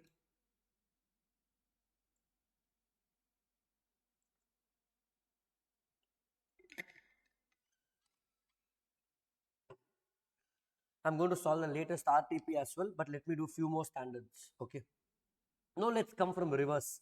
19, 20, 22 is the big massive standards. I will cover this also, but to the extent applicable for exam. There are so many concepts, to the extent possible, at least a few key concepts, at least that's coming in the RTP, I will revise. Okay. Let's come in reverse now. AS 29 is simple, guys. It talks about provisions, contingent liabilities and contingent assets. That's all. They will give a situation and ask you, is it a provision, is it a contingent liability, is it a contingent asset? To give you a quick taste of what is what, provision is like provision for tax, provision for doubtful debts, provision for gratuity, something that I will definitely incur and definitely I have to pay. Contingent liability, it's not certain, guys, may or may not. Contingent asset I might receive. So provision, since it's definite, I will account by debiting my profit and loss account. Contingent liability, it's definite. See, provision is definitely I am going to pay, but how much I am going to pay only is a doubt. See, provision for gratuity, provision for bonus, provision for tax, I will pay this. How much is an estimate? So debit P&L based on the estimate. Contingent liability, whether you pay or not itself is doubtful. So I will not show in the balance sheet of P&L. I will show in the footnote of balance sheet. Contingent asset. So footnote right below balance sheet and notes. Asset is something that may receive. You may win the case. If you win the case, let me account for it. Now in life, remember, guys, when your expectations go up for anything, and if you don't get it, you will be disappointed. When you have a lot of expectations in something and that never happens, we always get disappointed, correct? That is why contingent asset, even though it's something that you may receive, 70% chance I may receive, I will not disclose in my financial statements as income, because if I don't receive, I will be disappointed. Don't create expectation for shareholders. So contingent assets will not come in financial statements, will not come in footnote. I will disclose only in the director's report. Why director's report? Not many people read that. Unless you are serious, you will not read that 100-page material. So keep it somewhere. If you want, you go and search if there is a contingent asset. I don't want to create expectation. Are you following, guys? So you understood what's provision, contingent liability, contingent asset. Let's look at the definition of provision. 3 key points what to remember for exam. Account for a provision when provision is an estimate where reliable estimate can be made. There is going to be outflow of resources embodying economic benefits. So basically we're focusing on provision is an estimate or is an estimate where reliable estimate can be made. There is going to be outflow of resources embodying economic benefits. If these two are satisfied, yes sir, there is reliable estimate can be made. There is outflow of resources embodying economic benefits. Then I will make a provision. I'm focusing on the key points. No reliable estimate can be made or no outflow of resources embodying economic benefits. So no reliable estimate can be made or no outflow of resources embodying economic benefits. Then instead of creating a provision, I will create a contingent liability. So provision is an expense where reliable estimate can be made and there will be outflow of resources embodying economic benefits. Keywords, make a provision. No reliable estimate can be made. No outflow of resources, make a contingent liability. Legal case, you are going to lose or not, I don't know. No reliable estimate can be made. Will there be outflow of resources? Depends if I win or lose the case. So I don't know. Therefore, contingent liability. One more definition for contingent liability. In simple, they are saying contingent liability is going to have contingent liabilities where there is going to be a settlement. I'm just giving you hints because of some event. Such an event can be favorable or unfavorable. So contingent liability may result, better words to write, contingent liability may result in a settlement because of some event which is favorable or unfavorable. However, follow guys, such an event is not wholly in control of the enterprise. Follow guys, contingent liability results to a settlement of some money, outflow of money because of some event that is favorable or unfavorable, not wholly in the control of the enterprise. Sir, what is contingent asset? Contingent asset is not a settlement, it is a realization. That's it. Same definition. I'm giving you key points. Contingent asset results in a realization because of some events which could be favorable or unfavorable and not wholly in control of the enterprise. So basically this standard asks you to classify anything as a provision, anything as a contingent liability, anything as a contingent asset. Provision means account for it. Contingent liability, footnote. Contingent asset, disclose in director's report. I gave you a brief of how to classify. Let me give some common examples that come in exam also because it's exam oriented. You know what's a provision, guys. Provision for tax, gratuity, bonus, doubtful debts, provision for depreciation. We all know depreciation is a saving. Indirectly, it's a saving. How? Not this discussion, but it's a saving. Okay? Beautiful logic behind that. Next, contingent liability, generally in the question, it will be cases, legal cases. In provisions also, sometimes they will give questions like some company did some activity, for example, restructuring cost. Restructuring cost that I'm going to incur in the future. Imagine Oil rig. Have you seen this ocean? Many movies, villain will come or song will come there. Oil rig in the middle of the ocean. Once installed, government will ask you to remove within a few years or 10 years. So the cost of restructuring, removing in the future, I know today itself. So I spend 10 crores to install, 1 crore to remove after 10 years. That 1 crore which I'm going to remove in the future is a future liability. Restructuring cost, account now itself by creating a provision. These are examples of provision in the exam. Contingent liability is usually legal cases what they ask. Paid for legal case, should I account or not? Sometimes they will tell trademark has been infringed by some Sun company. This trademark expense, should I paid for legal fees, what to do? Now, case, if you are going to win legal opinion, I will take it as contingent asset, director's report. If legal opinion feels you may lose, you have to pay compensation, contingent liability. Certainly you have to pay. Only amount I don't know. There is a certain liability. Provision is a liability, but certain don't know what to pay. Then it's a provision. Are you following, guys? So this is provision, contingent liability, contingent asset. We will see at least 1 or 2 RTPs questions. Okay. Next.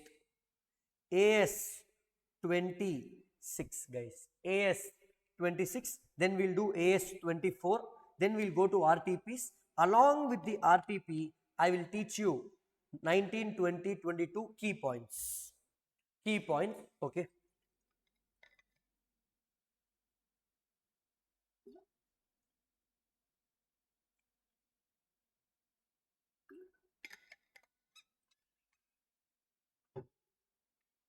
Fine. In AS 26, it's a simple standard. Intangible assets. Again, going to purely focus on exam. We are going to divide the standard discussion into only 3 parts. Few key things that you have to remember. What is an intangible asset? We have a definition.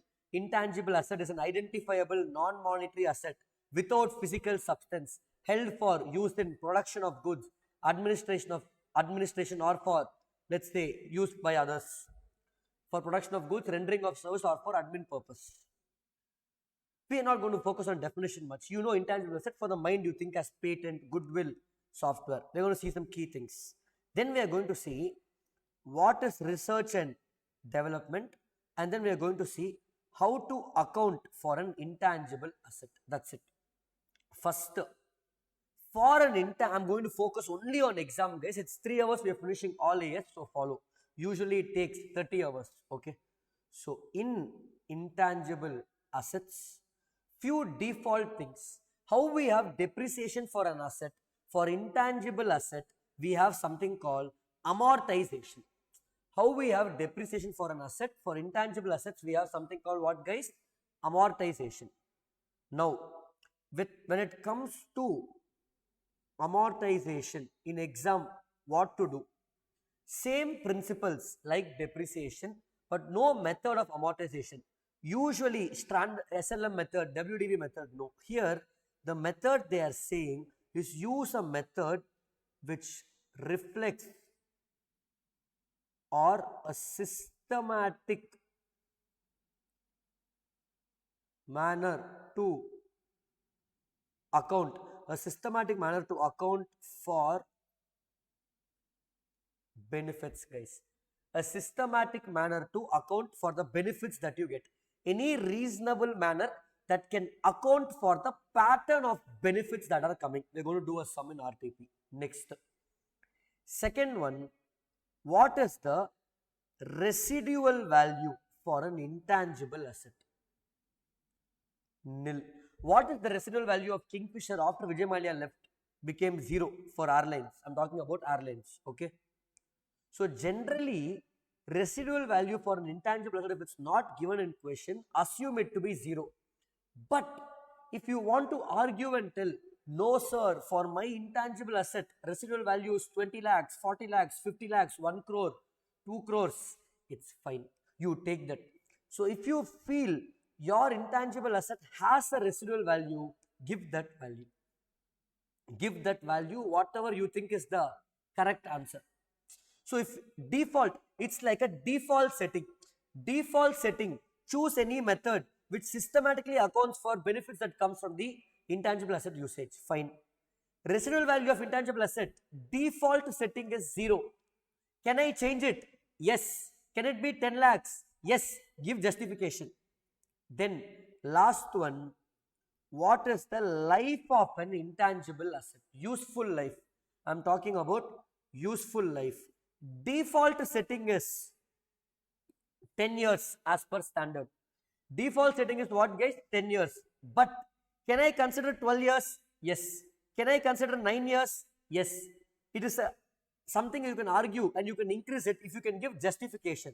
So this assumption is called rebuttable assumption. That means it's a debatable assumption for useful life. I'm hoping you're following, guys. So amortization, use any method that gives you a reasonable answer, reasonable way of accounting for benefits. Residual value, default 0, can I change? Yes. Useful life, default 10, can I change? Yes. That change give justification. It's called a rebuttable assumption, that's 0 and 10. These are the key things to remember in sums. Now, when I incur for intangible asset, let's say at the time of building COVID vaccine, or now Elon Musk is building something called Neuralink, or let's say tomorrow you are watching this class, you are going to build one software, or you're going to build some patent software for a mobile app you're going to build. This, all the expense that COVID companies did for vaccination or for Neuralink, which Elon Musk incurred, all of this expense, follow, guys, should I debit to P&L or should I capitalize in balance sheet? Imagine during COVID, a company is building the COVID vaccine for 2 years. They will have spent 100 plus crores, right? So this money, should I debit my profit and loss account or should I debit my balance sheet is the question. Are you following what I'm saying, guys? Should I debit the P&L account or should I debit the balance sheet? Because after 2 years, after I spend, after 2 years, what will happen? If COVID vaccine is a hit, it's approved, you will get money, everybody will pay for it. Leave COVID vaccine, anything you are building, software, patent, whatever. But after 2 years, if vaccine fails, what to do? I will capitalize only if you can get future economic benefits. Sir, I am not going to get future economic benefits. Then why will I capitalize? Are you following, guys? If I am not going to get future economic benefits, why should I capitalize? Are you following, guys? So it's very simple. Debit the P&L account, debit the P&L account or capitalize for developing an intangible asset. For that, they are saying classify the activities in building an intangible asset into research phase or development phase. Again, guys, classify the activities into research and development phase. Any expenditure incurred in the research phase should be debited to profit and loss account. Any expenditure in the development phase should be capitalized. Let me give an example to understand this beautifully, guys, because this is important, okay? Elon Musk is building something called Neuralink for the last 10 plus years, right? What is Neuralink? He's going to put a chip inside my head. I'm not going to do it, but inside our head. What chip I can do? Now Alexa is there, play music, light off, Wi-Fi on, AC on. You say it will work. You can do in the phone, it will work. Now tomorrow I don't have to do everything. I will think AC on, AC will become on. I will think TV on, go to channel 425, TV will go to that channel. Okay. So he wanted to put a chip inside your brain where it transmits the brain signals into the device through a chip. Okay. Very futuristic, sir, but will it actually happen? I saw only in movies. For the past 10 years, he's been trying if this is possible and spending billions of dollars.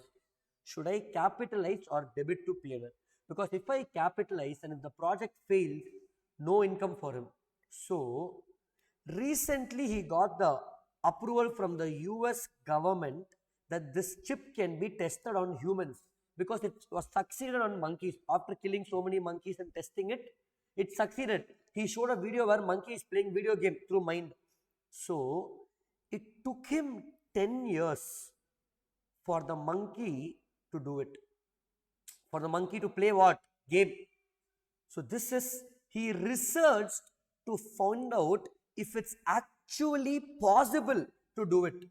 Research phase, debit P&L. Now he proved it. He proved a monkey can do it. That means if a monkey can do it, he just has to modify the chip and test on humans and develop that into a viable product that is used by humans and humans will pay for it. Now from today, whatever Elon Musk is incurring to convert the chip into a saleable product, an actual use scenario, this expense what Elon Musk will incur is a development phase expense. To again put it, research is not equal to discovery. Columbus discovered US, America. Now, research means trying to find out something which is not there. Sir, are there aliens? We don't know. They might already be there outside Earth in some other planet. If you find them tomorrow, you did not research and find aliens. You discovered and found something that's already there. COVID vaccine was not there. We researched then found out. Elon Musk Neuralink was never there on Earth. We researched then found out. So anything done to basically to gain new scientific knowledge, anything done to gain new scientific knowledge is called research. So Elon Musk found out, okay, I can do this for the chip. That will be debited to P&L. Once you know that it's possible, so once I know it's technically possible, think of Neuralink guys, technically possible with the current resources available, can I develop? Yes. Will people pay and buy it? Yes. There is going to be future economic benefits. Can I measure the cost reliably? Yes. Cost can be measured reliably. Is it commercially viable? Commercially viable means, sir, with the available technical resources I developed, there is future economic benefits. Cost also can be reliably measured, but will people buy it? Is it a product that people need? Is it commercially viable? And last one, do I have the adequate financial resources to execute? Sir, I want to go to space and take a rocket and travel to next universe. Technically, it's not feasible. You don't have the resource, you don't have the money to do it. So it's not development. So COVID vaccine, once we knew that a vaccine works, we had to develop it. So technically feasible, yes. Resource available, yes. Future economic benefits is there, yes. Cost reliably measured, yes. Commercially viable, that means will people pay for it? Yes. Do I have the financial resource? Yes. If all these conditions are satisfied, then only it's a part of development phase and you will capitalize that respective expense. Are you following, guys? I hope you understood what is research and development phase. Quick last few points, two miscellaneous points in the standard. We have something called intangible items. What do you mean by intangible items? Intangible items are like preliminary expense, marketing expense, advertisement expense. These are not intangible assets. This has to be fully debited to my profit and loss account. Coming to last part in the standard, internally generated intangible assets theory, anything they can ask. I'm going to focus on exam, not telling you logic. There is a logic why we are doing this, but this class is not for logic. If you are internally generating intangible asset, internally generated goodwill, others. If it's an internally generated goodwill, I incurred cost for it for many things, do not account. Acquired goodwill, in case of consolidation, cost of control, goodwill. In case of amalgamation, purchase method, goodwill. That I can account and show in balance sheet. But internally generated goodwill, Reliance, what is the goodwill of Reliance? Internally generated. I spent a lot of money. No, you should not account in balance sheet. Other intangibly, internally generated assets like software, patent, copyrights, trademark will be disclosed in the balance sheet in Schedule 3 under the item intangible assets or intangibles under development in Schedule 3. Do you remember, guys? That is this development phase. Okay. Are you following, guys? So with this, we are also done with what, guys? Done with AS 26. Now moving on to AS 24, which talks about discontinuing operations case. Simple standard, may be important for November 23 because they have never tested, and this standard is very simple, guys. What is a discontinuing operation? We have a definition. I'm going to see the key points in the definition. Biggest definition we have in all standards, and what is not a discontinuing operation. That's it. In question, they will give a scenario. What is a discontinuing operation? What's not a discontinuing operation? We're going to discuss that for 10-15 minutes. Finish the standard, go to RTP questions, and then come back to 19-20-22 exam oriented sums over there. Okay.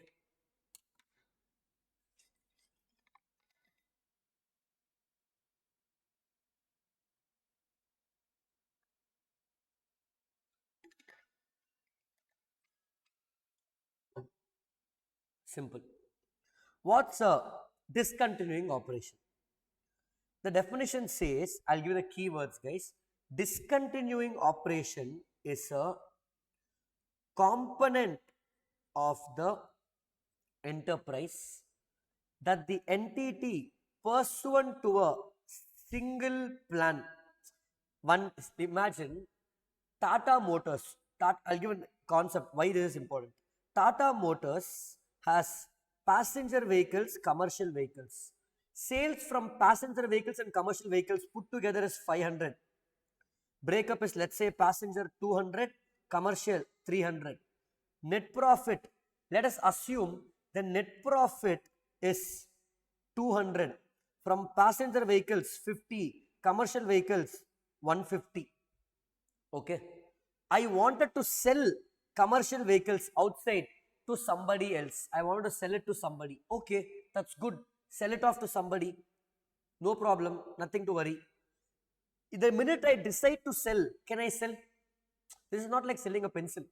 The minute you decide to get married by putting a profile on matrimony website, will the transaction immediately happen, guys? Marriage? No, it takes some time. Correct? Same way, when you decide to sell the commercial vehicles department component, immediately sale won't happen. So it might take 1 year, 2 years, 3 years. But once the sale happens, my sales will decrease from 500 because commercial vehicles is leaving. My net profit also will decrease. Suddenly shareholder will be surprised. Hey, what is this suddenly decreased? I will tell, yeah, 3 years back itself, you know, we decided to sell, you didn't know. I didn't know. So AS24 says, if you decide to sell a component, until you actually sell in the financial statement, you show the net profit breakup as net profit from continuing operation, net profit from discontinuing operation. You show it separately. We will show it separately because I'm communicating to shareholder, hey, See, today net profit is 200, but I'm going to sell this component. Tomorrow net profit will be only 150. After I sell this, lower your expectation. Why I'm selling? Reason, business has grown so big. L&T started off as construction company. L&T also had a cement business 20 years back, 15 years back. They were not able to manage both. So they sold the cement business. The cement business L&T sold today is known as Ultratech Cement. The sale took 8 years.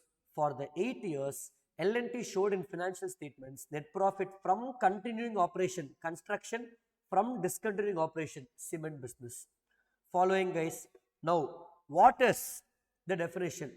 Discontinuing operation is a component of the enterprise that the entity pursuant to a single plan, one resolution, one decision decides to do follow. Sell the undertaking by form of demerger, spin-off or hive-off. By demerger or sale, I forgot sale, yeah. Sell the component as a whole, like slum sale, income tax slum sale, like that full sale or demerger or hive-off or spin-off to enterprise shareholders.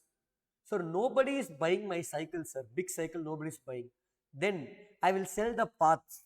So if I'm not able to sell the whole business, next is piecemeal manner. In dissolution of partnership, you have piecemeal, the same thing.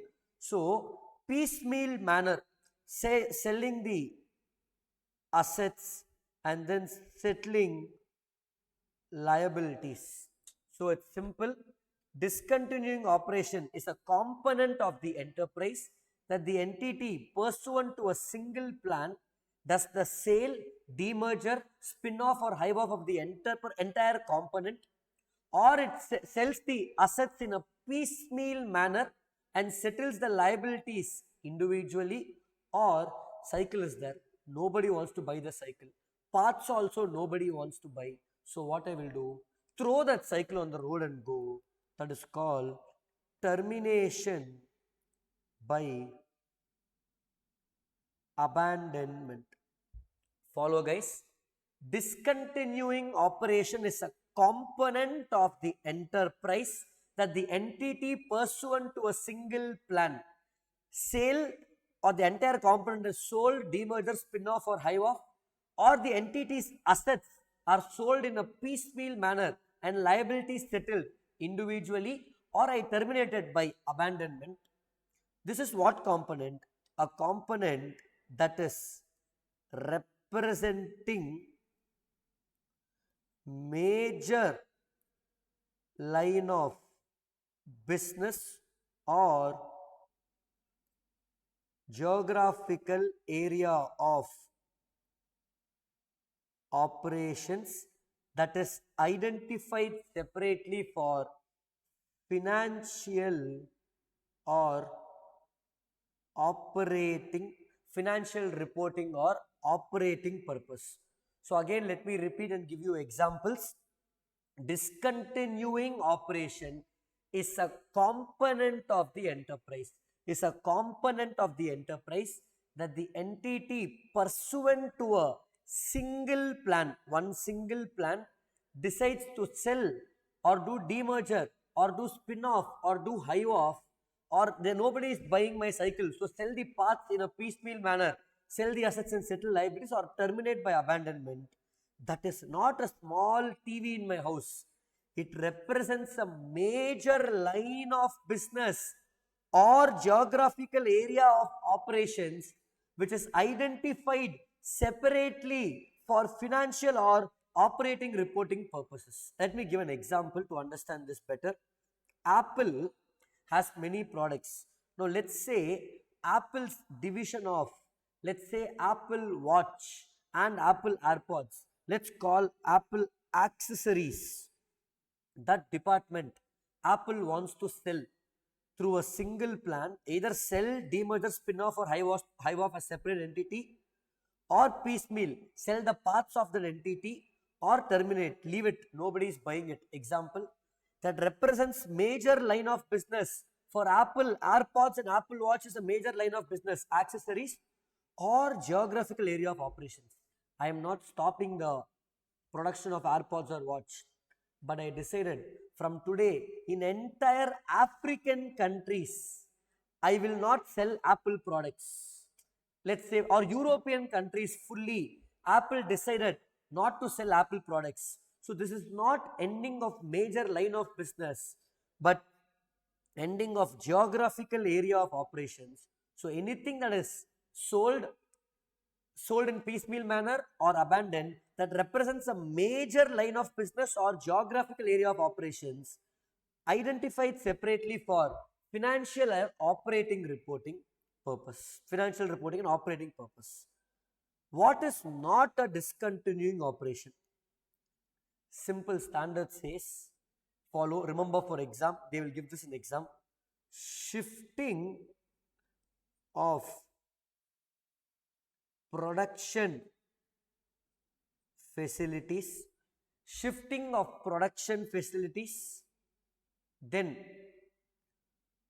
basically there is nothing but cost of relocation, staff training, abruptly stopping products for cost saving, or gradual or evolutionary stopping of a product. Let me explain, guys. With this, AS24 comes to an end. What is not a discontinuing operation as per AS24?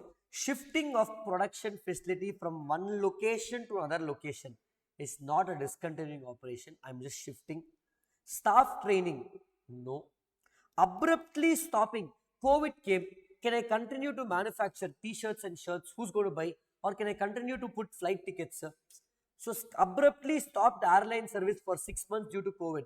This is not to discontinue, but for a temporary reason, for cost saving. Or gradual or evolutionary stopping of a product. Let's say Lays decided nobody wants to buy the red tomato Lays or salted.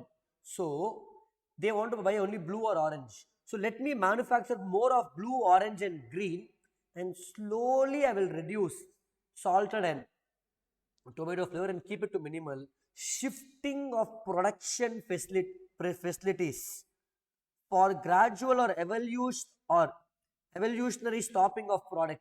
Slowly stopping the production of a product is not a discontinuing operation. So shifting of production facilities, staff training cost, abruptly stopping for cost saving or improving efficiency or productivity, all these are not discontinuing operation. Or gradual or evolutionary stopping, phasing out of a product. The right word is, instead of stopping a product, the word should be gradual or evolutionary phasing out a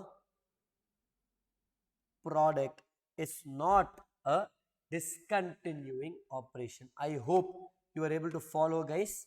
Now quickly what we will do, we are going to go to and get RTP, guys. So let's get the RTP done. We are done with this standard also. You can take a breather. We are only having 3 standards left. 2 hours. We have finished all the standards. Let's quickly go see all the RTPs that we have. Okay. So what do we have left now is basically only AS19, AS20, AS22. Of course, I will spend at least 30 to 40 minutes on these standards with the sums.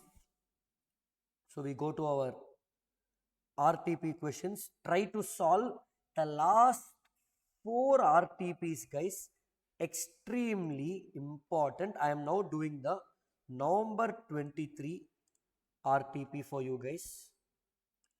It's very, very important to do at least last 3 RTPs or 4 RTPs if you can do. In this class, we try to complete at least 2 of them. let's go from questions one to each. Just for saving of time, instead of me solving in detail, I will just run through the solution because 3 hours. How will we do 3 to 4 RTPs? We're going to do a lot of RTPs, as many as possible, guys. So one place we will have the questions, the other place we can have the answer. So I can quickly run through for you guys. Okay.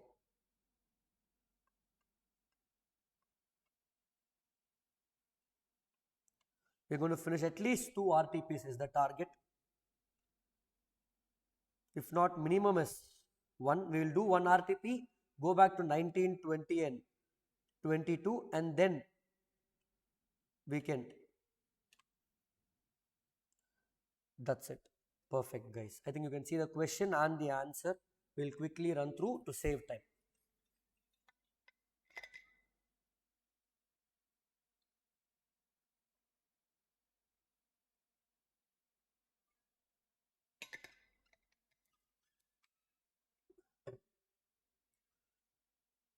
Follow, guys. Look at the question. What's the question?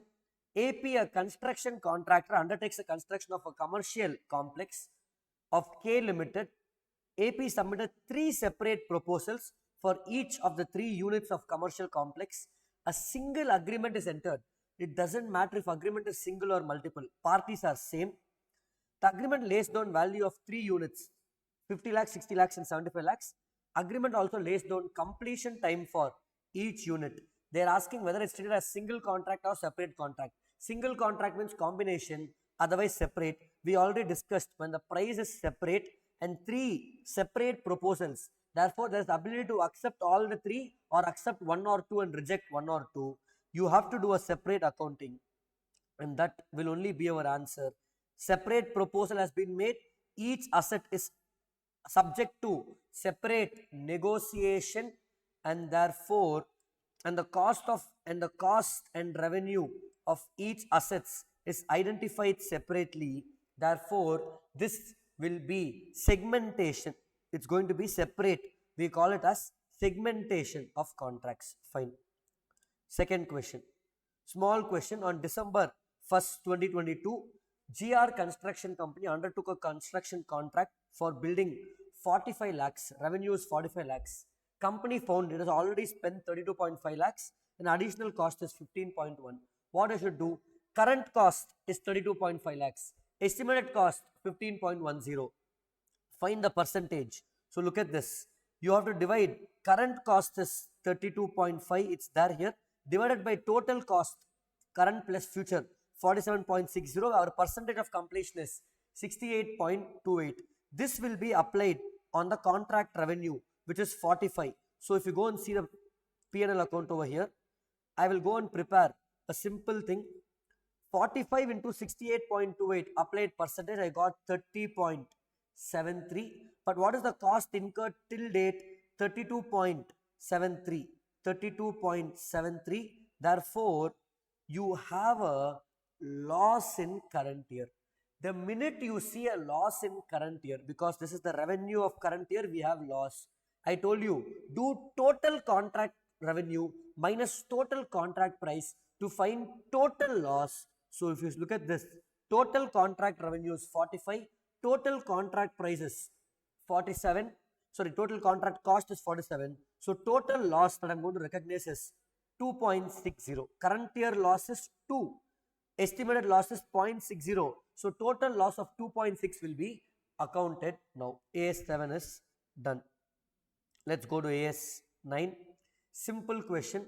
Goods of 50,000 were sold on 18th March, but at the request of the buyer, it was delivered on 15th April. When will I account revenue? You requested for late delivery, so I kept it, not my fault. So sale will be done only on 18th March itself. So look at this. Case 1, the sale is complete, but delivery has been postponed at whose request? Buyer's request. So BS should recognize the entire sale for that year itself, for the 31st March 2023 year. Are you following, guys? Okay. Next, on 1st April, 2023, goods of 1,25,000 are sent on consignment basis, of which 20% of the goods are lying with the consignee. That means 80% will be recorded as sale because 20% is with consignee, 80% is sold, so 80% is recorded as sale. Next, again sale or return basis. 1 lakh worth of goods were sold on approval basis on 1st December 2022. Okay, the period was 3 months. That means December, Jan, Feb. It should end by Feb. Buyer sent approval for 75% of the goods up to 31st Jan and no approval is received for the balance. So if you see guys, up to 31st Jan, 75% is approved. So 75% I will record as sale. Balance 25% I will wait till 28th Feb because 3 months gets over in 28th Feb. After 28th Feb, I will record as sale. Therefore, as of 31st March, entire 100% full total revenue will be recorded as sale, but at different points during the year. I hope you are following, guys. Simple question. Next, I told you AS17 examiner's favorite question is segment revenue, result and asset. Asset is simple. Total assets given is 150. So look at that. Let's try to actually compute the question itself. So let me do this. So I can open it this way. It becomes easier.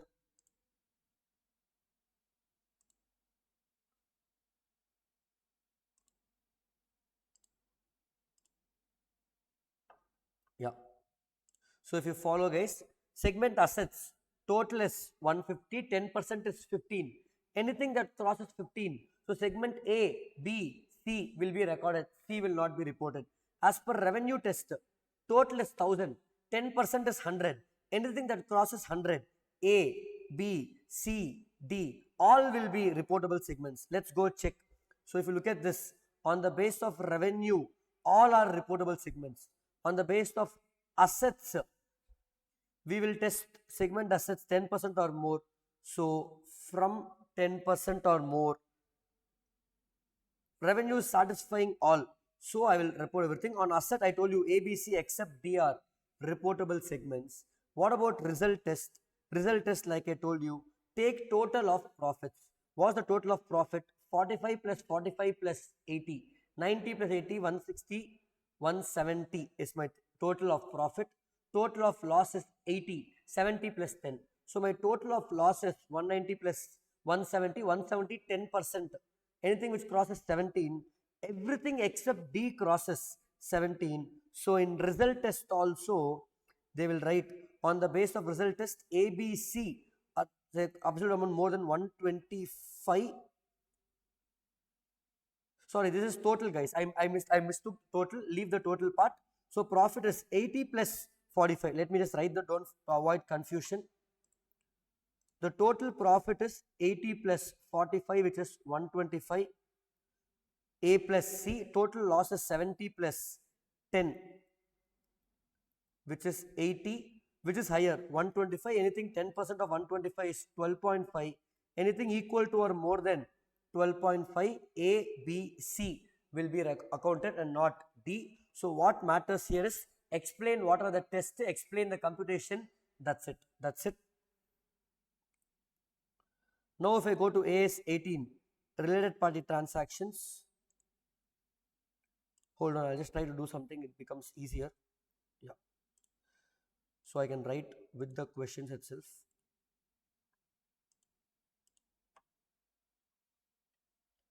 So we can stay on the same document.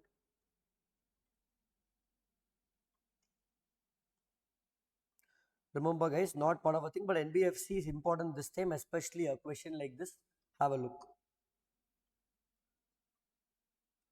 Yeah, if I go to AS18, this is our question. We have to ask, we have to write what is, who is related to whom. So if you see Maya, Sheetal and Fair, we have to try to draw. So no other option. Maya is having 61% of Sheetal. Sheetal holds 51% of Fair, and Care holds 49% of FAR. So Maya 61% of Sheetal, Sheetal holds 51% of FAR, and CAR holds 49% of FAR. Who is related to whom? Look at each entity individually. For Maya, see everybody. For Maya, Sheetal is related because it's subsidiary. For Maya, FAR is also related, subsidiary of subsidiary. So Maya has two relationships. Maya and CAR, there is no relationship at all because nobody is controlling both these entities. So they are not related. Come to Sheetal. For Sheetal, Maya will become holding and FAR will become subsidiary. Are you following, guys? For FAR, Sheetal will become holding and CAR will become associate company. Associate investing company. For CAR, FAR will be what do you call joint, investing associate company. So look at that same thing. For reporting Maya, we have subsidiary and subsidiary, Sheetal and FAR. For Sheetal, again Maya and FAR. So for Sheetal, if you see, for Sheetal it's Maya and FAR. For Maya it's Sheetal and FAR. That's what is given over here. For reporting entity, first let's finish CAR. For CAR it's simple. For CAR it's only FAR because associate. Associate, it's basically an associate entity, related party. For FAR, if you see, we have two holdings, Maya and Sheetal. Both are holding an ultimate holding, and CAR is the investor, investing party, the other associate over here. So simple, you just draw around. They haven't even gone to the detailed discussion of the definition. Okay. AS 18, that's the kind of questions you can expect. Or the other type of question in AS 18 that comes in exam is one company has two directors, how to account. AS 19, I'll come back to it. We'll finish the other questions. Then again, we'll continue 19, 20 and 22. AS 19, 20, I will do these two sums for sure. 22, deferred tax. Then they have not asked AS 24, find intangible assets. They have given a simple thing that asset is costing 600 lakhs. These are the cash flows for the next 5 years. After the third year, it was estimated that the patents would have an estimated balance future life of 3 years, and Swift Limited expected the estimated cash flow after 5th year to be 75 lakhs. Are you following, guys? So they are saying after 3 years, we are expecting one more year and the last year cash is 75 lakhs. Compute the amortization. So if I have to quickly compute this, year 1, year 2, year 3, year 4, year 5 was the initial plan, and later it was figured out I have even year 6. When I figured this out, I figured a year 6 is there only at the end of year 3. What is the cash flows? 300, 300, 300, 150, 150, and last year is 75. Initially, I thought only 5 years. So my asset of 600 will be apportioned in the ratio of 300 is to 300 is to 300 is to 150 is to 150. I am apportioning my intangible asset of patent. For the first 2 years, no problem, because first 2 years my estimate is only 5 years. So if you look at the solution over here, for the first 3 years, we would have done just like that normally in the apportionment ratio of 300, 300, 300. So 150, 150, 150. Only in the third year ending, look at that, they said at the estimated after third year. So after 3 years, so basically for the first 3 years, you have to apportion 600 in the ratio of 3 is to 3 is to 3 is to 1.5 is to 1.5. So if you multiply 600 into 3 divided by 3, 6, 9, 12, which is 1 by 4, you will get 150, correct? That's what we got, 150 over here for the first 3 years. But for the last 3 years, the ratio changed. So how much is already apportioned? 450 is apportioned. So out of 600, if I remove 450, I am left with 150. But when I am left with 150, the future cash flows are now 150, 150, 75. Extend by one more year. So this 150, I will now apportion in my new ratio of 15 is to 15 is to 7.5. So it will be 150 into 15 by 30 plus 7.5, 47.5. So you will get 60. Then this 30, how it came? 150 into 75 divided by 375. 150, 300, 375 divided by 375 is the base. In the ratio of 150 is to 150 is to 75. So you got 30. Following, guys. That's what is there. Which is 150 is to 150 75, 2 is to 2 is to 1. In the year 456, show the breakup and then we are done. Last question, AS29 and then standards in this RTP comes to an end. You are required to compute provision or contingent liability or contingent asset. Let's read and see.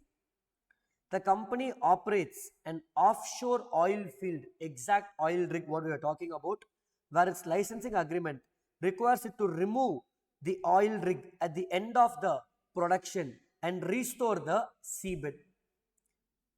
85% of the eventual cost related to removal.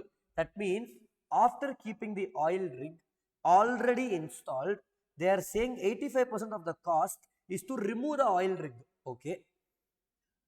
And the balance 15% is for extraction of the oil. The cost, the working capital to extract the oil from the sea and spoil the earth.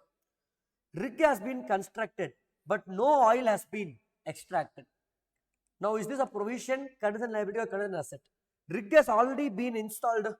See, rig has been constructed. Now, whether you extract oil or not, you have to remove the rig. Therefore, 85% of the cost which is incurred has to be removed, which is a restructuring cost for which I will create a provision. The balance 15% I will incur only if I extract oil. Since so far no extraction is done, I will not account for it. So answer is 85% create a provision, 15% no need. Let's look at next question and then directly go see the answers. Government introduced a number of changes in taxation laws. As a result of these changes, company will need to train a large portion of its accounting and legal workforce in order to for continued compliance with tax regulation. No staff, as of balance sheet date, no retraining, no staff training has been done. So why will I create provision? Let's go look at the answer. This is oil rig. The answer is 85%. These costs are included as part of the rig restoration. Included restructuring cost as per AS10, we will include in asset value. So we will keep depreciating. That means it's included in accounting. Balance 15% through our, you have to account as liability only when the oil is extracted. Since there is no extraction, you no need to account for this. Last one, if you look at this, the expenditure of training staff relates to the future contract, but I will definitely incur. But there are no liabilities for restructuring as on balance sheet date. Such expenditure are recognized on the same basis if they arose independently of a restructuring. As at the balance sheet date, no expenditure incurred, so no provision has to be created. We are talking about restructuring cost is recognized only when the criteria for provisions are met. Here, staff training cost, the answer is not there in RTP. This, they've answered basically for the first thing itself twice, guys. This entire answer is for restructuring. Okay. For the government staff training, no training has taken place, but government introduced law, so we have to train. There is going to be a future outflow. There is going to be a liability. I'm definitely going to incur. So I will create a provision for that. With this, RTP November 23 comes to an end subject to AS 2019 and 22. Let me first discuss these concepts limited for our exam. Okay.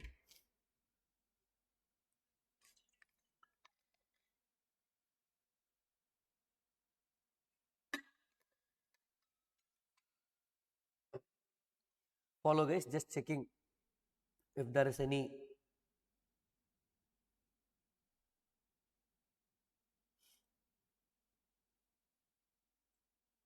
doubts you guys have.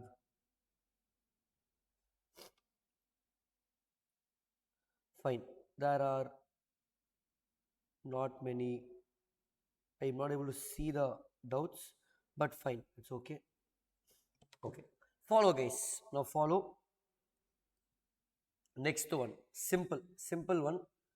I'm going to take AS20 earnings per share. We all know the formula of earnings per share is net profit after tax minus preference dividend, if any. If it is cumulative preference dividend, you have to minus the preference dividend. If it's cumulative preference dividend, you have to minus the preference dividend, whether question says or not, if the word cumulative is given. In other words, this is called net profit available for equity shareholders, divided by something called Vains. I'm not getting into logic of how Vains is computed. Weighted average number of equity shares. Remember guys, AS 19, 20, 22 alone in a normal class, it's taken by me for 10 hours. Here we are trying to do it in 30 to 45 minutes. So I'm focusing on what sum we have, what is relevant for exam. So net profit after tax minus preference dividend divided by Vains. Why we are doing Vains is to find weighted average number of shares. So shares outstanding into period. In this, if it is basically normal basic EPS, that's the above formula. Here we have scenarios like bonus, stock split, consolidation of shares. For all of this, answer is simple. It's very easy. Report EPS as if bonus is given in the previous year. Report EPS as if bonus is given in the beginning of the reporting period. Then we have rights and buyback, and then we also have diluted EPS. I am not discussing about diluted EPS over here. We are focusing on the sum which is in the RTP over here. Okay. Now, if you look at rights, just to give you a logic as to why we do this. Okay.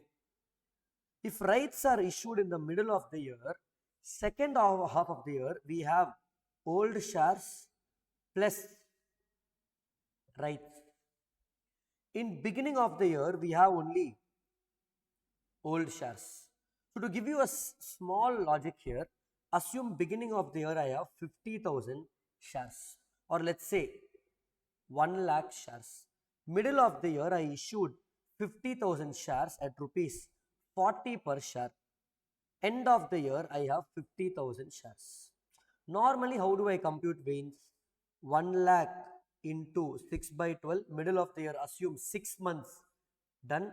So end of the year 1,50,000 into 6 by 12. So first 6 months, next 6 months, finish, proceed. But look at the problem here. The amount we raise this 50,000 into 40, which is 20 lakhs. Rights issue generally, will it happen at market price or less than market price? It usually happens only at less than market price, at a discount for shareholders. Because I gave a discount, assume the market price is here 50 rupees. Okay. So if the same 20 lakhs was raised from public at 50 rupees per share, all I had to issue was 40,000 shares. So if my fund requirement is 20 lakhs, where in the public I could have raised 40,000 shares into 50, you ended up raising 50,000 shares into 40, because there is an element of discount. That means something is given for free, or can I just say there is some element of bonus in the rights issue. So when I summarize, the second half of the year where there is rights issue, such a right issue in second half of the year is inclusive of bonus. Just know it. What is the bonus, sir? Where I was supposed to give 50,000 shares at 40, I gave 40 at 50. The first half of the year doesn't include bonus. And in EPS and bonus issue, you know very easily, whenever company makes bonus issue, account as if the bonus issue is made at the beginning of the reporting period.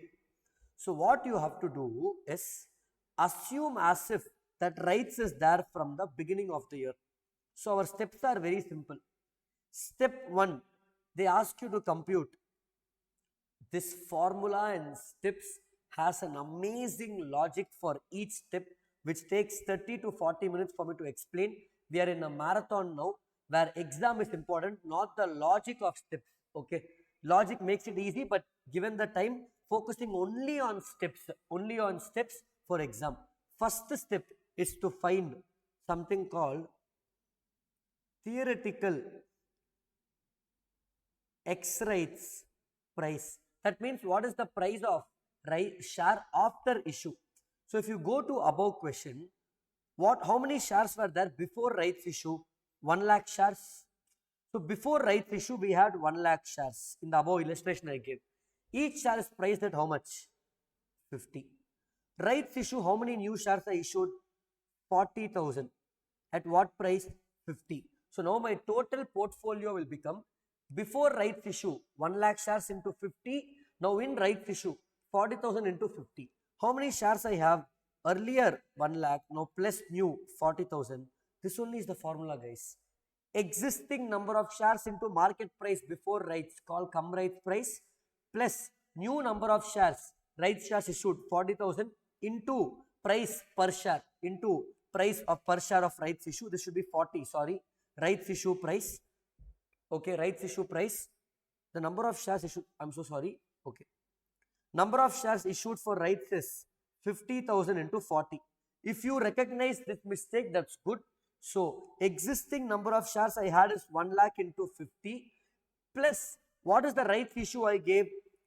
I gave 50,000 shares at price of 40, totally 1 lakh plus 50,000. So my formula will be existing number of shares into market price before rights, cum right price plus rights issue, shares issued in rights into price per right issue divided by existing number of shares plus new number of shares. Are you following, guys? This is my theoretical X right price. Compute this as first step. Second step will basically be, fair value before rights divided by theoretical X rights price. In our example, fair value was 50. Price before issue was 50 in this case. If I divide all this, my answer should be somewhat around, let's say, 47 roughly. So divide by theoretical X right price. Then you will get some answer, let's say 1.05 for example. Okay. Then my third step will be opening number of shares. In the example I gave, opening number of shares is 1 lakh into step 2 answer, which is 1.05. Opening number of shares into theoretical X right price. Step 4 will be this into this. You will get, let's say, 1.05 lakh shares, whatever, 1 lakh 5,000. This will be the shares after adjustment for rights. So on this, I will compute veins. So instead of multiplying in our example, instead of multiplying 1 lakh into 6 by 12, I will do 1 lakh 5,000 into 6 by 12 and then finish the sum. So let's quickly do this sum, guys. I did one sum, again one more sum in RTP.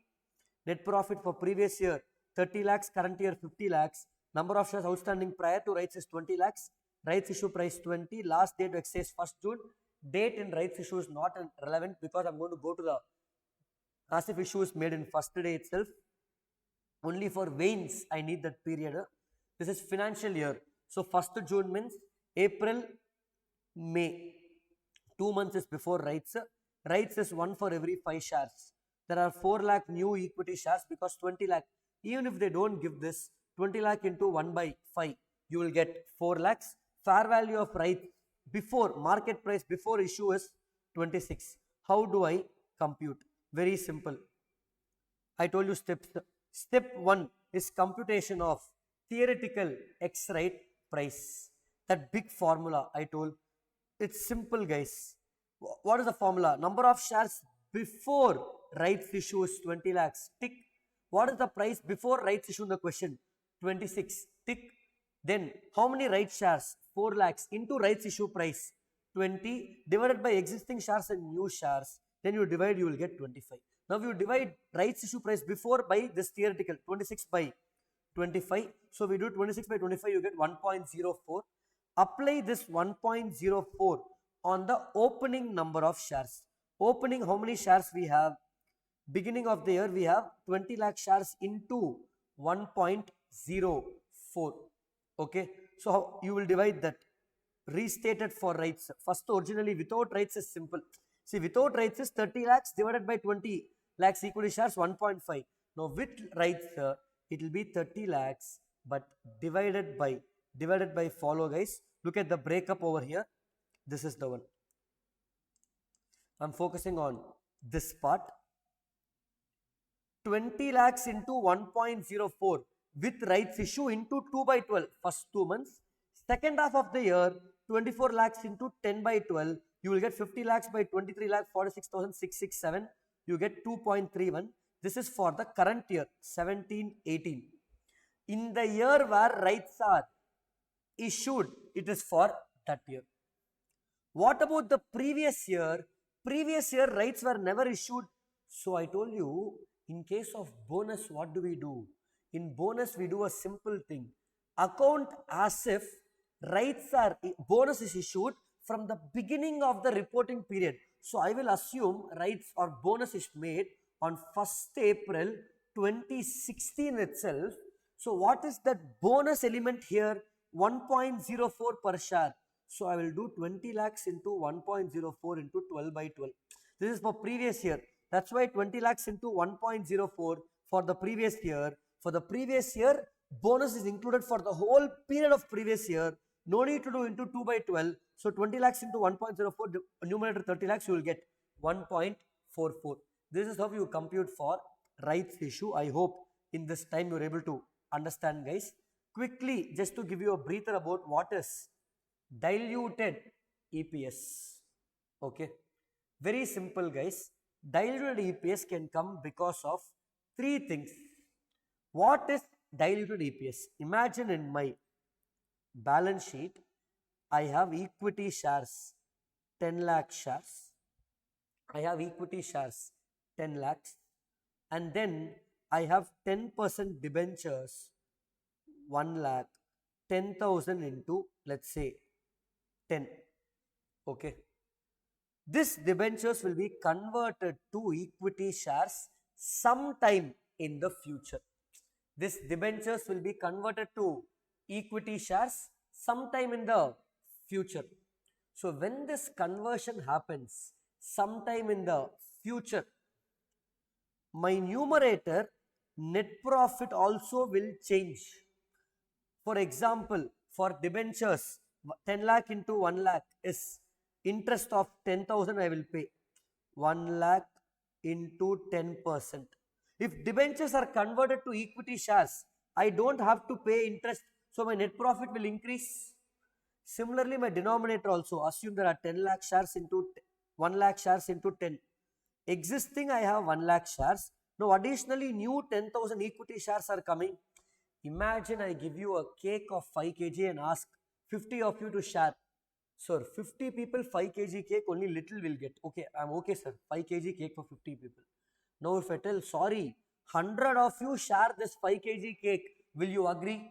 You will be disappointed. So earlier this was my net profit, which is shared by existing equity shares. But in the future, I'm going to get new equity shares because of convertible debentures. Don't ask me why new future equity shares. For issuing convertible debentures, you only pass resolution, special resolution. So since I'm getting new equity shareholders, my net profit also will increase, but not significantly, only to the extent of the interest that is saved. So I have to tell, hey, look, in the future, our shareholders are going to increase for this much of profits. Therefore, what is going to be the diluted EPS? Future EPS is going to decrease. Therefore, what is going to be the decrease? So important things to note over here is report diluted EPS only if the EPS is going to decrease.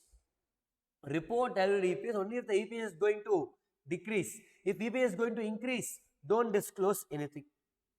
So our dilution can happen because of three things, guys.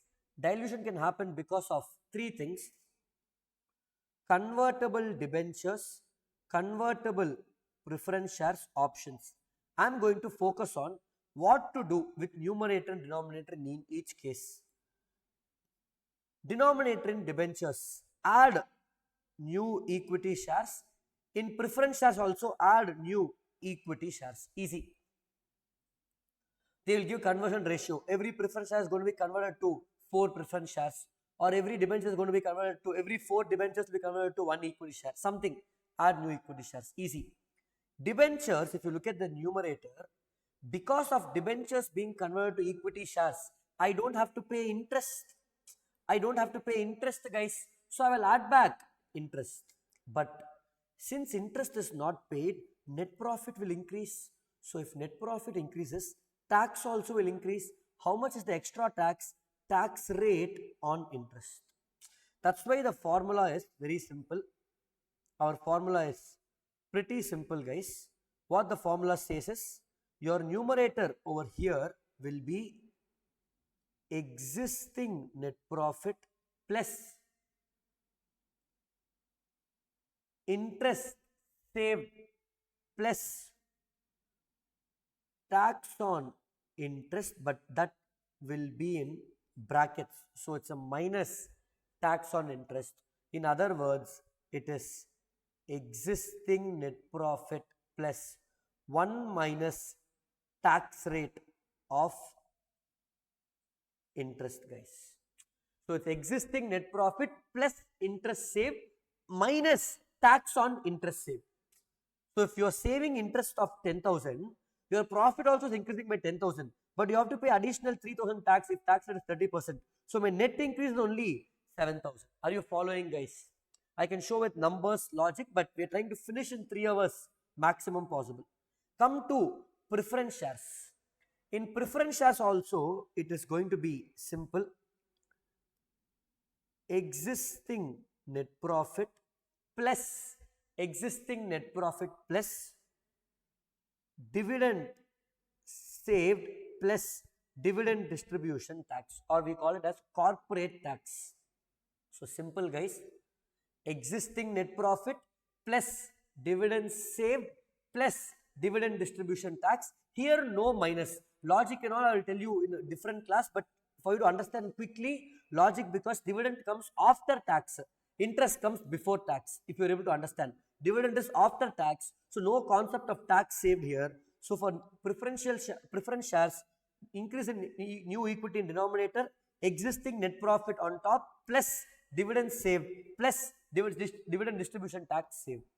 For options, basically consider whatever is given for free. Numerator is always 0, guys. So first add options in the question. Always first add options.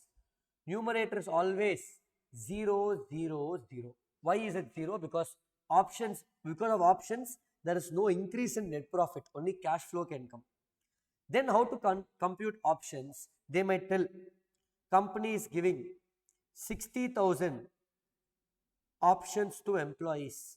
A share which is worth 75, I am giving it 60 rupees. What is the discount alone I will add? So if you see, 60,000 options worth 75 is given for 60. So what I will do 60,000 into 60. How much you are paying divided by 75. I will end up with some answer, or in other words, what is the amount of discount given? What is the amount of free options which are given?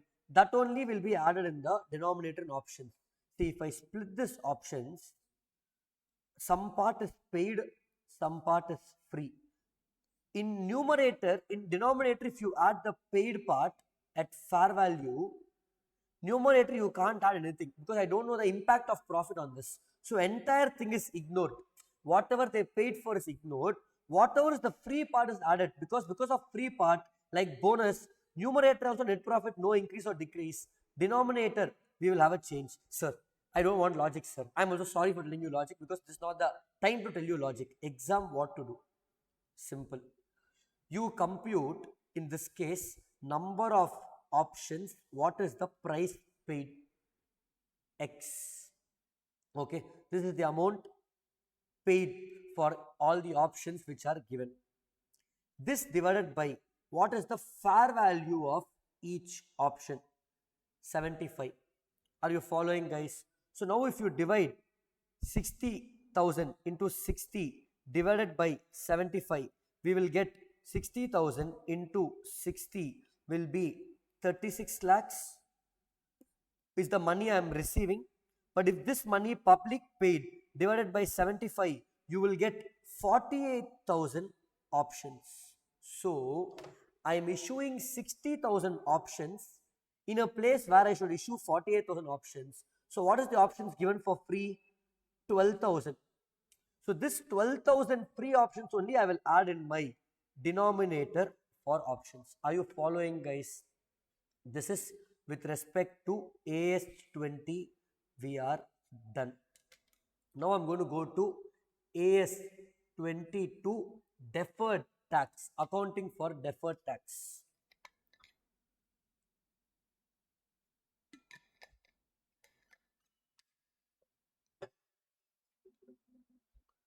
So follow, guys. We're going to go to deferred tax now. Okay. What is deferred tax? A pretty complicated standard. People find it difficult, but nothing for you to worry.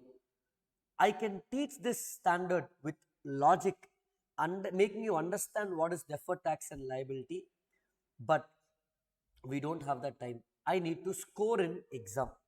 So I'm going to give you an amazing shortcut which you have never heard of, or if you know, that's good. For exam viewpoint, I need marks, sir. What to do? It's a logic, guys. I need 1 hour just for logic, but today is not for logic, it's for exam. So you compute two things: accounting profit, tax profit. I am teaching you shortcut for the exam which will always work for any sum. Easily it will work. You compute accounting profit and tax profit. Compute what, guys? Accounting and tax profit. More often than not, 9 out of 10 times, this will be given in the question. This will be given in the question. I need to score in exam, right? This will be given in the question. Always, just for this shortcut, accounting profit is wrong, tax profit is correct. Accounting profit is wrong, tax profit is correct. Let me say accounting profit is given as 7 lakhs, tax rate is 50%, and assume tax profit is 9 lakhs. So, which is correct, guys? Tax profit is correct. Tax profit is correct. Accounting profit tax is correct. Accounting is wrong. So, always in life, from wrong, this is default for shortcut. Accounting is wrong, tax is correct. And remember, deferred tax, always accounting happens in accounting books. That means it happens here. And remember one more thing for deferred tax. I'm trying to summarize this standard in 10 minutes for you. Remember one more thing, in deferred tax, there is no concept of a tax paid or tax received. It is not any liability paid or money received, guys. We are not paying anything or receiving anything. Are you following? I hope you are following. You are not paying anything, you are not receiving anything. Understand that very clearly. Then what am I doing?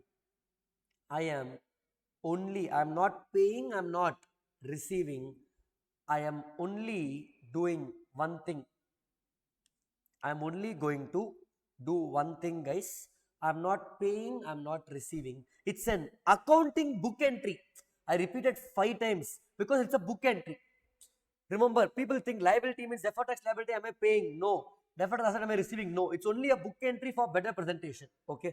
So that book entry should be passed only in accounting books. Now come to shortcut. The shortcut is simple. If accounting profit is 7 lakhs, tax profit is 9 lakhs, which is correct? Tax. This tax is correct. Tax is correct. Left hand, I'm wearing watch. Assume this is tax. Tax is correct. Accounting is wrong. Accounting is wrong. From the wrong profit, I have to go to the correct profit. From the wrong profit, I have to go to the correct profit. From wrong, I have to go to the correct profit. Shortcut, follow. So, from 7 lakhs, I have to go to 9 lakhs. From 7 lakhs, I have to go to 9 lakhs. So, in my trading and P&L account, profit given is 7 lakhs. I have to make it 9 lakhs. So, what I should do? Credit my P&L. How to increase profit? From accounting, I have to go to tax, means I have to credit my P&L. So if I'm crediting P&L, what to debit? Deferred tax asset. Are you following, guys? What is the amount? Difference is 2 lakhs into tax rate 50%. So the answer is 1 lakh. 1 lakh will be my deferred tax asset. Are you following, guys? Opposite. It works for all sums. Try it out. We will do for 2 sums at least. Tax profit. Okay. Accounting profit is 4 lakhs. Tax profit is 1 lakh. Which is correct? Tax is correct. It's only 1 lakh. Which is wrong? Accounting is wrong. 4 lakhs. From accounting, I have to come to tax. I have to reduce my profit in my trading P&L account. So I will debit my P&L account. Since I am debiting P&L, I will credit deferred tax liability. How much, sir? Difference is how much? 3 lakhs into 50%. 1.50 lakhs is my deferred tax liability. Okay. Now, few important things to note. 1. This deferred tax liability or deferred tax asset will be created only in the year where a new transaction is occurring. Follow, guys. Deferred tax asset or liability will be created only in the year where a new transaction is coming. In the next year, the deferred tax liability asset created gets reversed. That is 1. And this deferred tax liability or different asset liability comes because we have a difference. Such a difference is called timing difference, and such a difference can be permanent or temporary timing difference. What are the difference called, guys? Permanent or temporary timing difference. For example, some exemptions given, tax exemptions. These tax exemptions is a permanent tax saving. A difference which is permanent, remains forever. No need to create deferred tax asset or liability. Timing difference which is temporary, depreciation, those kind of things is temporary timing difference. I have to create DTA or DTL. What is timing difference? You need to know the concept, guys, now. So, with this background, there are 2 type of sums they can ask in exam. MAT sum or tax holiday sum. That's it. MAT or tax holiday. Tax holiday means in a period, there will be a sub period where the tax is 0. So for that period of holiday, the difference which is created here, or reversed over here, no need to create DTA or DTL. That's all. Tax holiday means any difference originating or reversing in tax holiday period. No need to create DTA or DTL. Sir, what to do with MAT? If something is in MAT, we have three profits. Book profit as per Companies Act, you have tax profit, you have profit as per MAT. Do the sum of MAT as if MAT is not there in the question. Let me show you. Sir, I want to know exam. See, deferred tax is 3 hours concept. I am trying to give you discussion which is relevant for our MCQ, RTP sum at least. Question 18. So let me go to 18, guys. This simple sum, guys. Aditya Limited, we have to compute deferred tax asset or liability. Simple. Let's go with shortcut. Forget the logic. We are in marathon for exam. Okay. Two profits, accounting profit and profit as per, they have three things here. Accounting profit, profit as per MAT, as per income tax. I told you, in any sum, whether MAT is there or not, I have to compare only accounting and PGBP, income tax. This MAT, as if it is not there, do the comparison. Accounting is 15 lakhs. So accounting is 15 lakhs.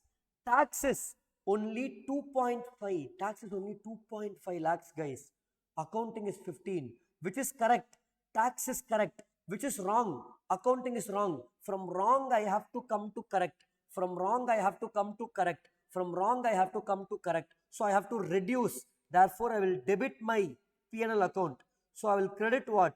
Deferred tax liability, because I am reducing. To what extent? What's the difference? 15 lakhs minus 2.5 lakhs. What's the difference, guys? 12 lakh 50,000 into, don't see MAT rate. What's the tax rate? 20%. So into 20% will be 12 lakh to 20% will give me an answer of 2 lakh 50,000. So my answer is P&L account to deferred tax liability 2 lakh 50. This is the shortcut. This whole discussion of today's class is for you to understand the shortcut. You understood the shortcut? Look at the answer. Deferred tax liability 2 lakh 50. Are you following, guys? But how they will do in exam? Tax as per accounting profit. 50 lakhs into 20%. 3 lakhs. Because the rate is 20. Again tax as per income tax. 2 lakh 50 and 20%. 50,000. Tax as per MAT. 7 lakh 50 7.5. 56. 250. Therefore, total tax liability, tax expense, what I am going to pay to government here will be basically 56 250. Correct? So what they are doing, there is an equation which says tax expense is current tax plus deferred tax. Mug up that for exam. I don't like people mugging up without logic, but we are going in a marathon here to understand for exam. So tax expense is current plus deferred tax. Tax expense as per accounts is 3 lakhs. Current tax is 50,000. Deferred tax is balancing figure. So deferred tax is 3 lakh minus 50, 2 lakh 50,000. That's it.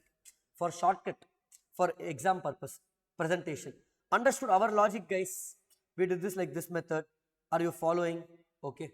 So this is with respect to AS 22 deferred tax.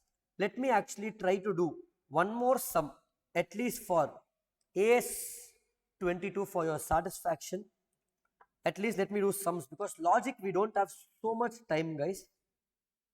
Follow. 3 hours is the target. In 3 hours we are trying to finish. Look at this. Again segment reporting is done. Okay. Again rights issue came. Important. Market. Discontinuing operations, let me do. They have not given AS22 question here. Let me do discontinuing operation. Important for our exam. Now follow, guys. Except AS 19, 20 and 22, all the other standards have covered everything in this 3 hours. So you don't have to worry. These three standards, AS20 also writes and diluted EPS. Theory is done. Theory is over. Sums you have to practice. 22 I am doing only those sums and related concepts of RTP, last 2-3 RTPs. 19 we will get there. Okay. 19 last we will keep it ending easy. Now look at this sum. Discontinuing operation. I told you gradual or evolutionary phasing out is not a discontinuing operation. If you look at this, the number of dishwash and clothes washing was 2 lakhs in both. Then 1, 2 became 1, 2 became 3, then 1 became 0. The 2 lakhs of clothes washing bar became 4 lakhs. They're asking, is this discontinuing operation? Answer is no, because gradual or evolutionary phasing out of a product is not a discontinuing operation. Let me try and find RTP May 23 only we saw note. I am looking for questions from deferred tax just to do one more sum if we find it here, otherwise just at least 1 to RTP sums.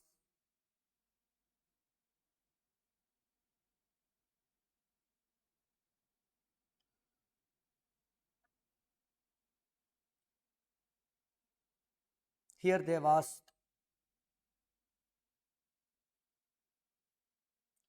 you just define the following. Accounting income loss we know, taxable income, tax loss is basically set off carry forward. Tax expense is a tax saving, because expense allowed in tax is a tax saving, nothing much. Look at diluted EPS here, fairly simple guys. They gave net profit for their number of equity shares, debentures that are going to be converted, tax rate. Easily we can go look at the answer and understand. Existing plus savings if you compute, let's go look straight to the answer. 18.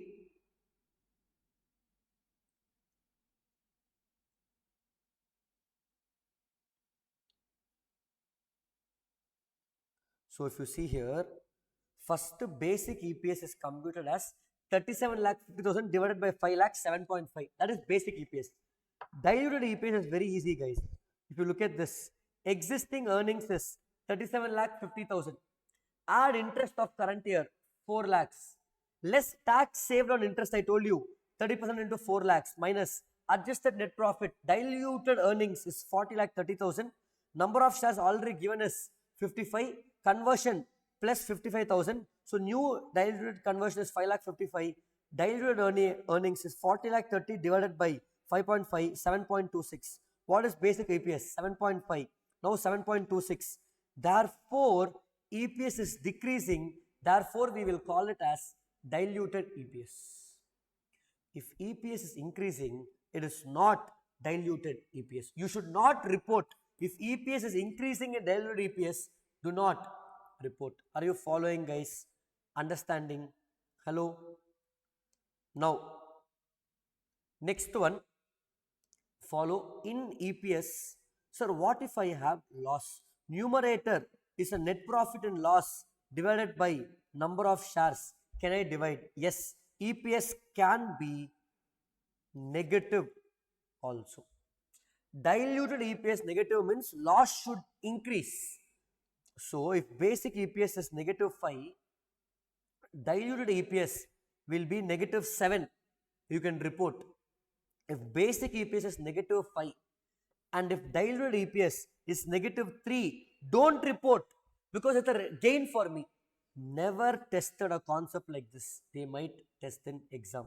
So with this, we are done with standards.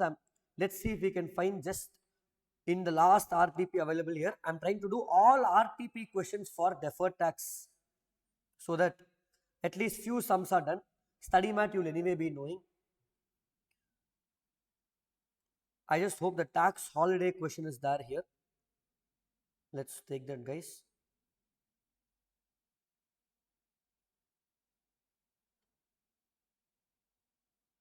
No, this is a different question. So fairly simple. Tax rate is 30%. Items disallowed in 1920, allowed in tax purpose. This would have already been allowed in accounts.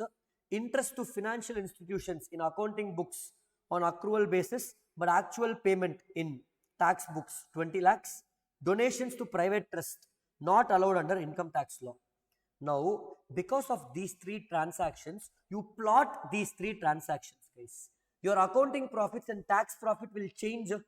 So if you go down, question for AS 22, let's look at the answer. Shortcut will work in any sum. Once you find accounting and tax profit, okay. So if I go here, last sum, let's do it in this.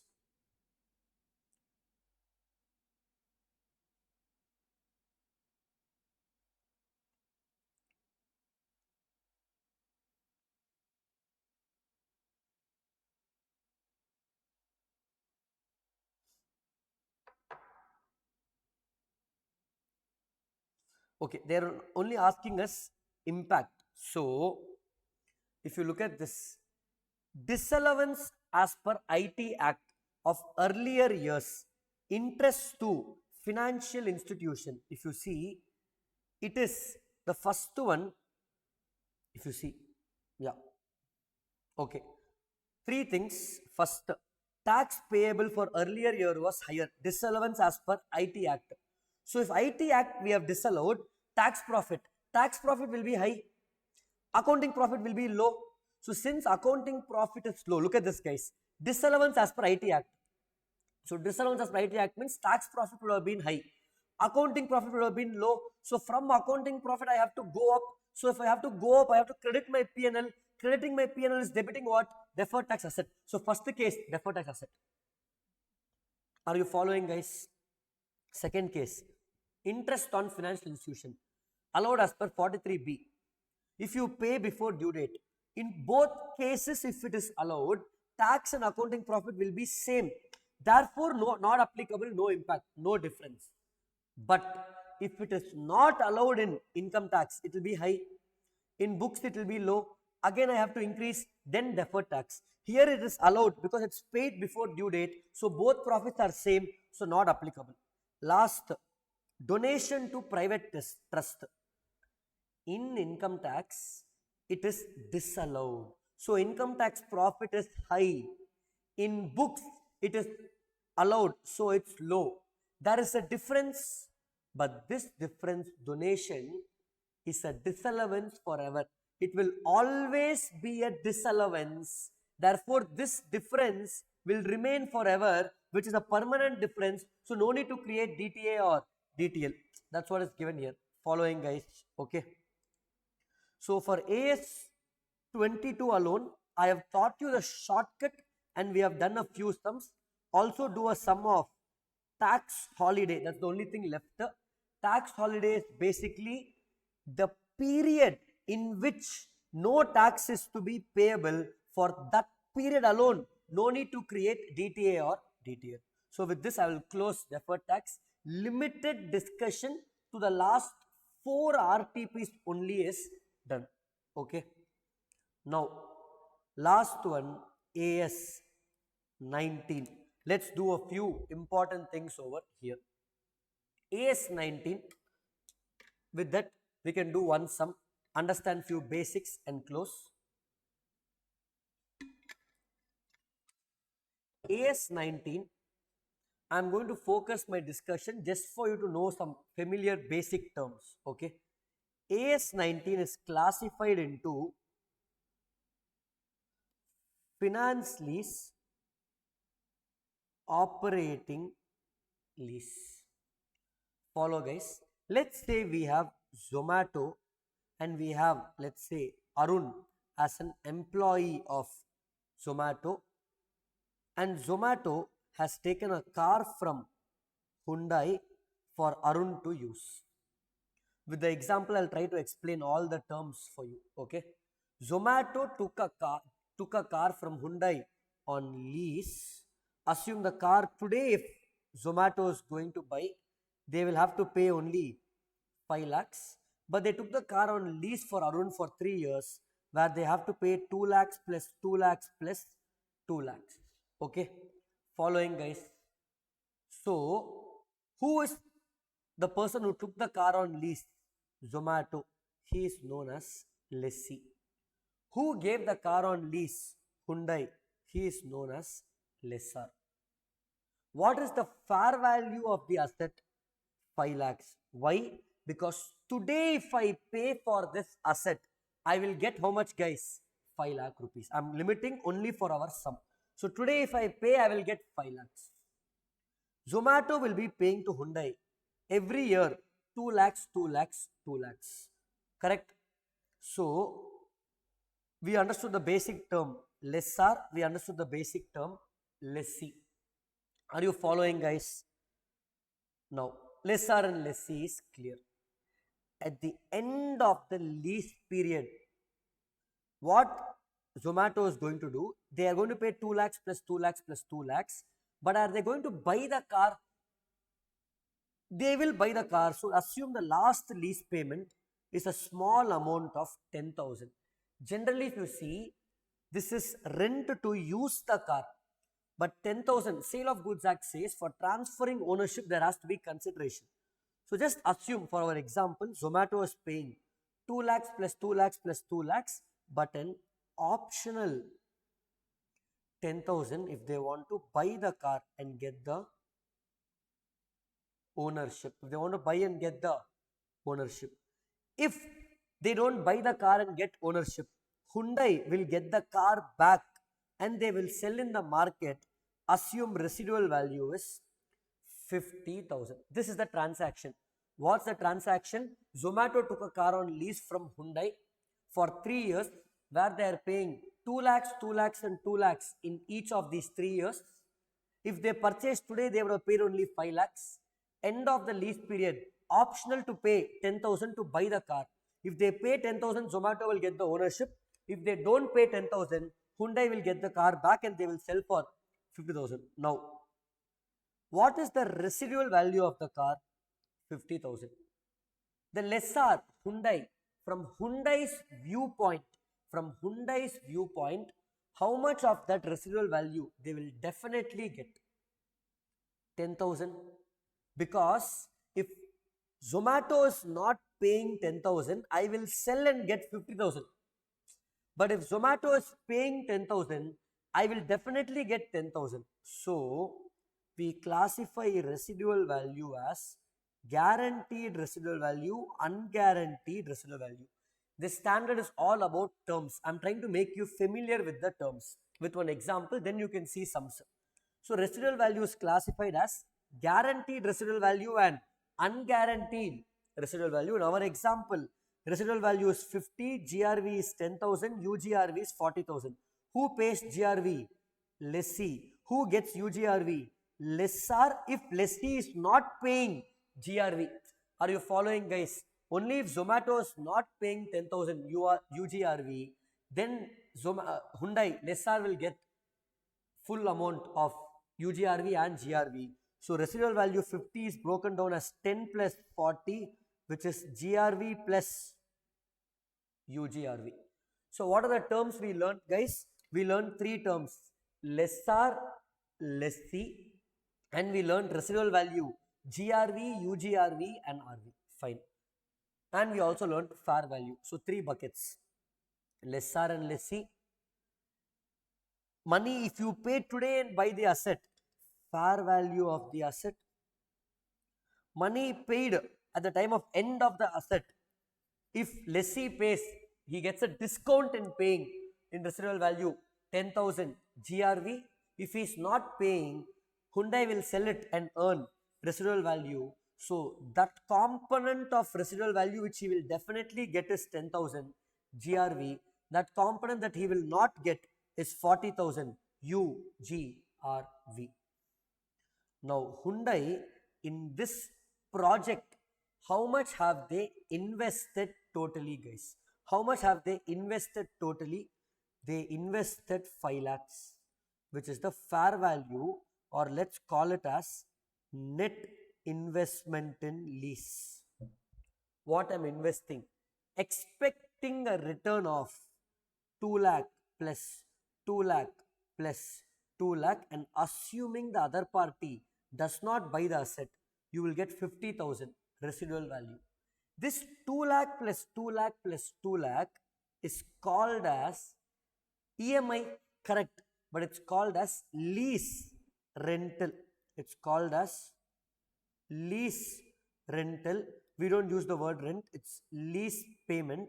This is the minimum amount to be paid, so it's called minimum lease payments. It's called MLPs, guys. MLP, minimum lease payment. Are you following, guys? It's called minimum lease payments. Fine. Minimum lease payments is MLPs. Are you following, guys? Okay. MLP, minimum lease payments. Now, by investing 5 lakhs, the maximum return I can expect is 2 lakh plus 2 lakh plus 2 lakh plus 50, which is 6 lakhs 50,000. So, by investing 5 lakhs, I am expecting 6 lakh 50,000 if everything is paid. So, this is fair value of asset. This is gross investment in lease. What is gross investment in lease? The formula is very simple. 2 lakh plus 2 lakh plus 2 lakh plus 50,000. If I break this 2 lakh plus 2 lakh plus 2 lakh, in our example 50 is broken down into 10 plus 50. Who pays this 10,000? Lessee. The 40,000, if lessee doesn't pay only, I will get that. Correct? So, this is paid by lessee plus 40, guys. Sorry. 10 plus 40. Correct? 50 is broken down into 10 and 40. So, my formula, can I say 6.5 lakhs is equal to this? So, 6.5 lakhs is gross investment in lease is equal to MLP from lessee. What is MLP paying? 2 lakh plus, what is lessee paying? Zomato, 2 lakh plus 2 lakh plus 10,000. So, MLP from standpoint of lessee includes the lease payment plus UGRV plus GRV. So, this is basically MLPs plus GRV plus 40,000, which is UGRV, which is plus 40,000.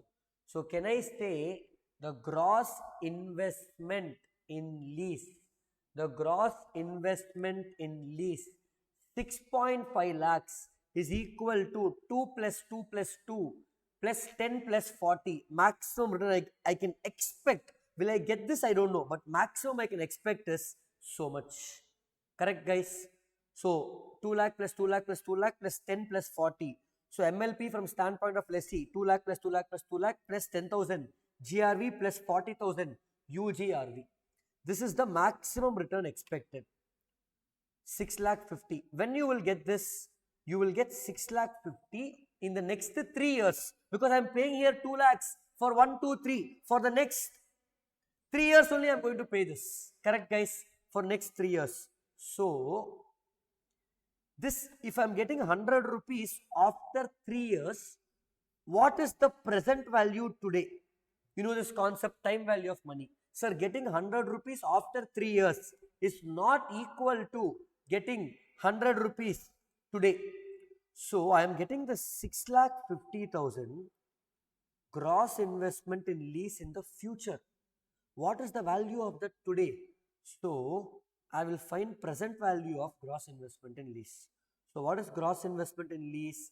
If I have to equate 2 lakh plus 2 lakh plus 2 lakh plus 10,000 plus 40,000, which is nothing but MLPs including GRV plus UGRV. MLP includes GRV.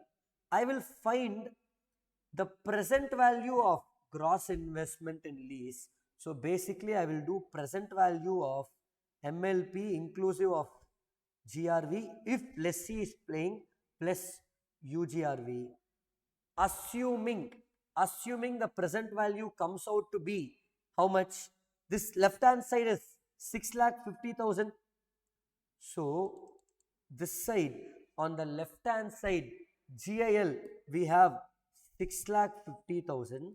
The present value of this, if discounted at IRR, you will get 5 lakhs. which is nothing but fair value equal to net investment in lease. So can I say gross investment in lease is equal to present value of gross investment in lease when you discount at IRR. So what is my earning? If I invest 5 lakh, you are getting 6 lakh 50. So my interest which I am earning 1 lakh 50,000 is equal to 6 lakh 50,000 minus 1 lakh 50. If I replace the numbers, interest is called interest. Have I earned it or yet to earn? So it's called unearned finance income. I'm yet to earn. So unearned finance income is called GIL minus present value of GIL, but GIL minus present value of GIL is equal to net investment or fair value of asset when discounted at IRR. That's when you use the word fair value of asset. Are you following? So 3 equations you have to remember. 3 equations that you have to remember. Very simple equations, guys. GIL is equal to MLP from lessee, which is the 2 lakh plus 2 lakh plus 2 lakh plus 10,000, which is basically MLPs plus GRV plus UGRV. Then my net investment or fair value at IRR rate will be present value of GIL. Are you following, guys? At IRR rate, it's present value of GIL. Unearned finance income will be GIL minus net investment in lease, or in other words, present value of GIL. Are you following, guys?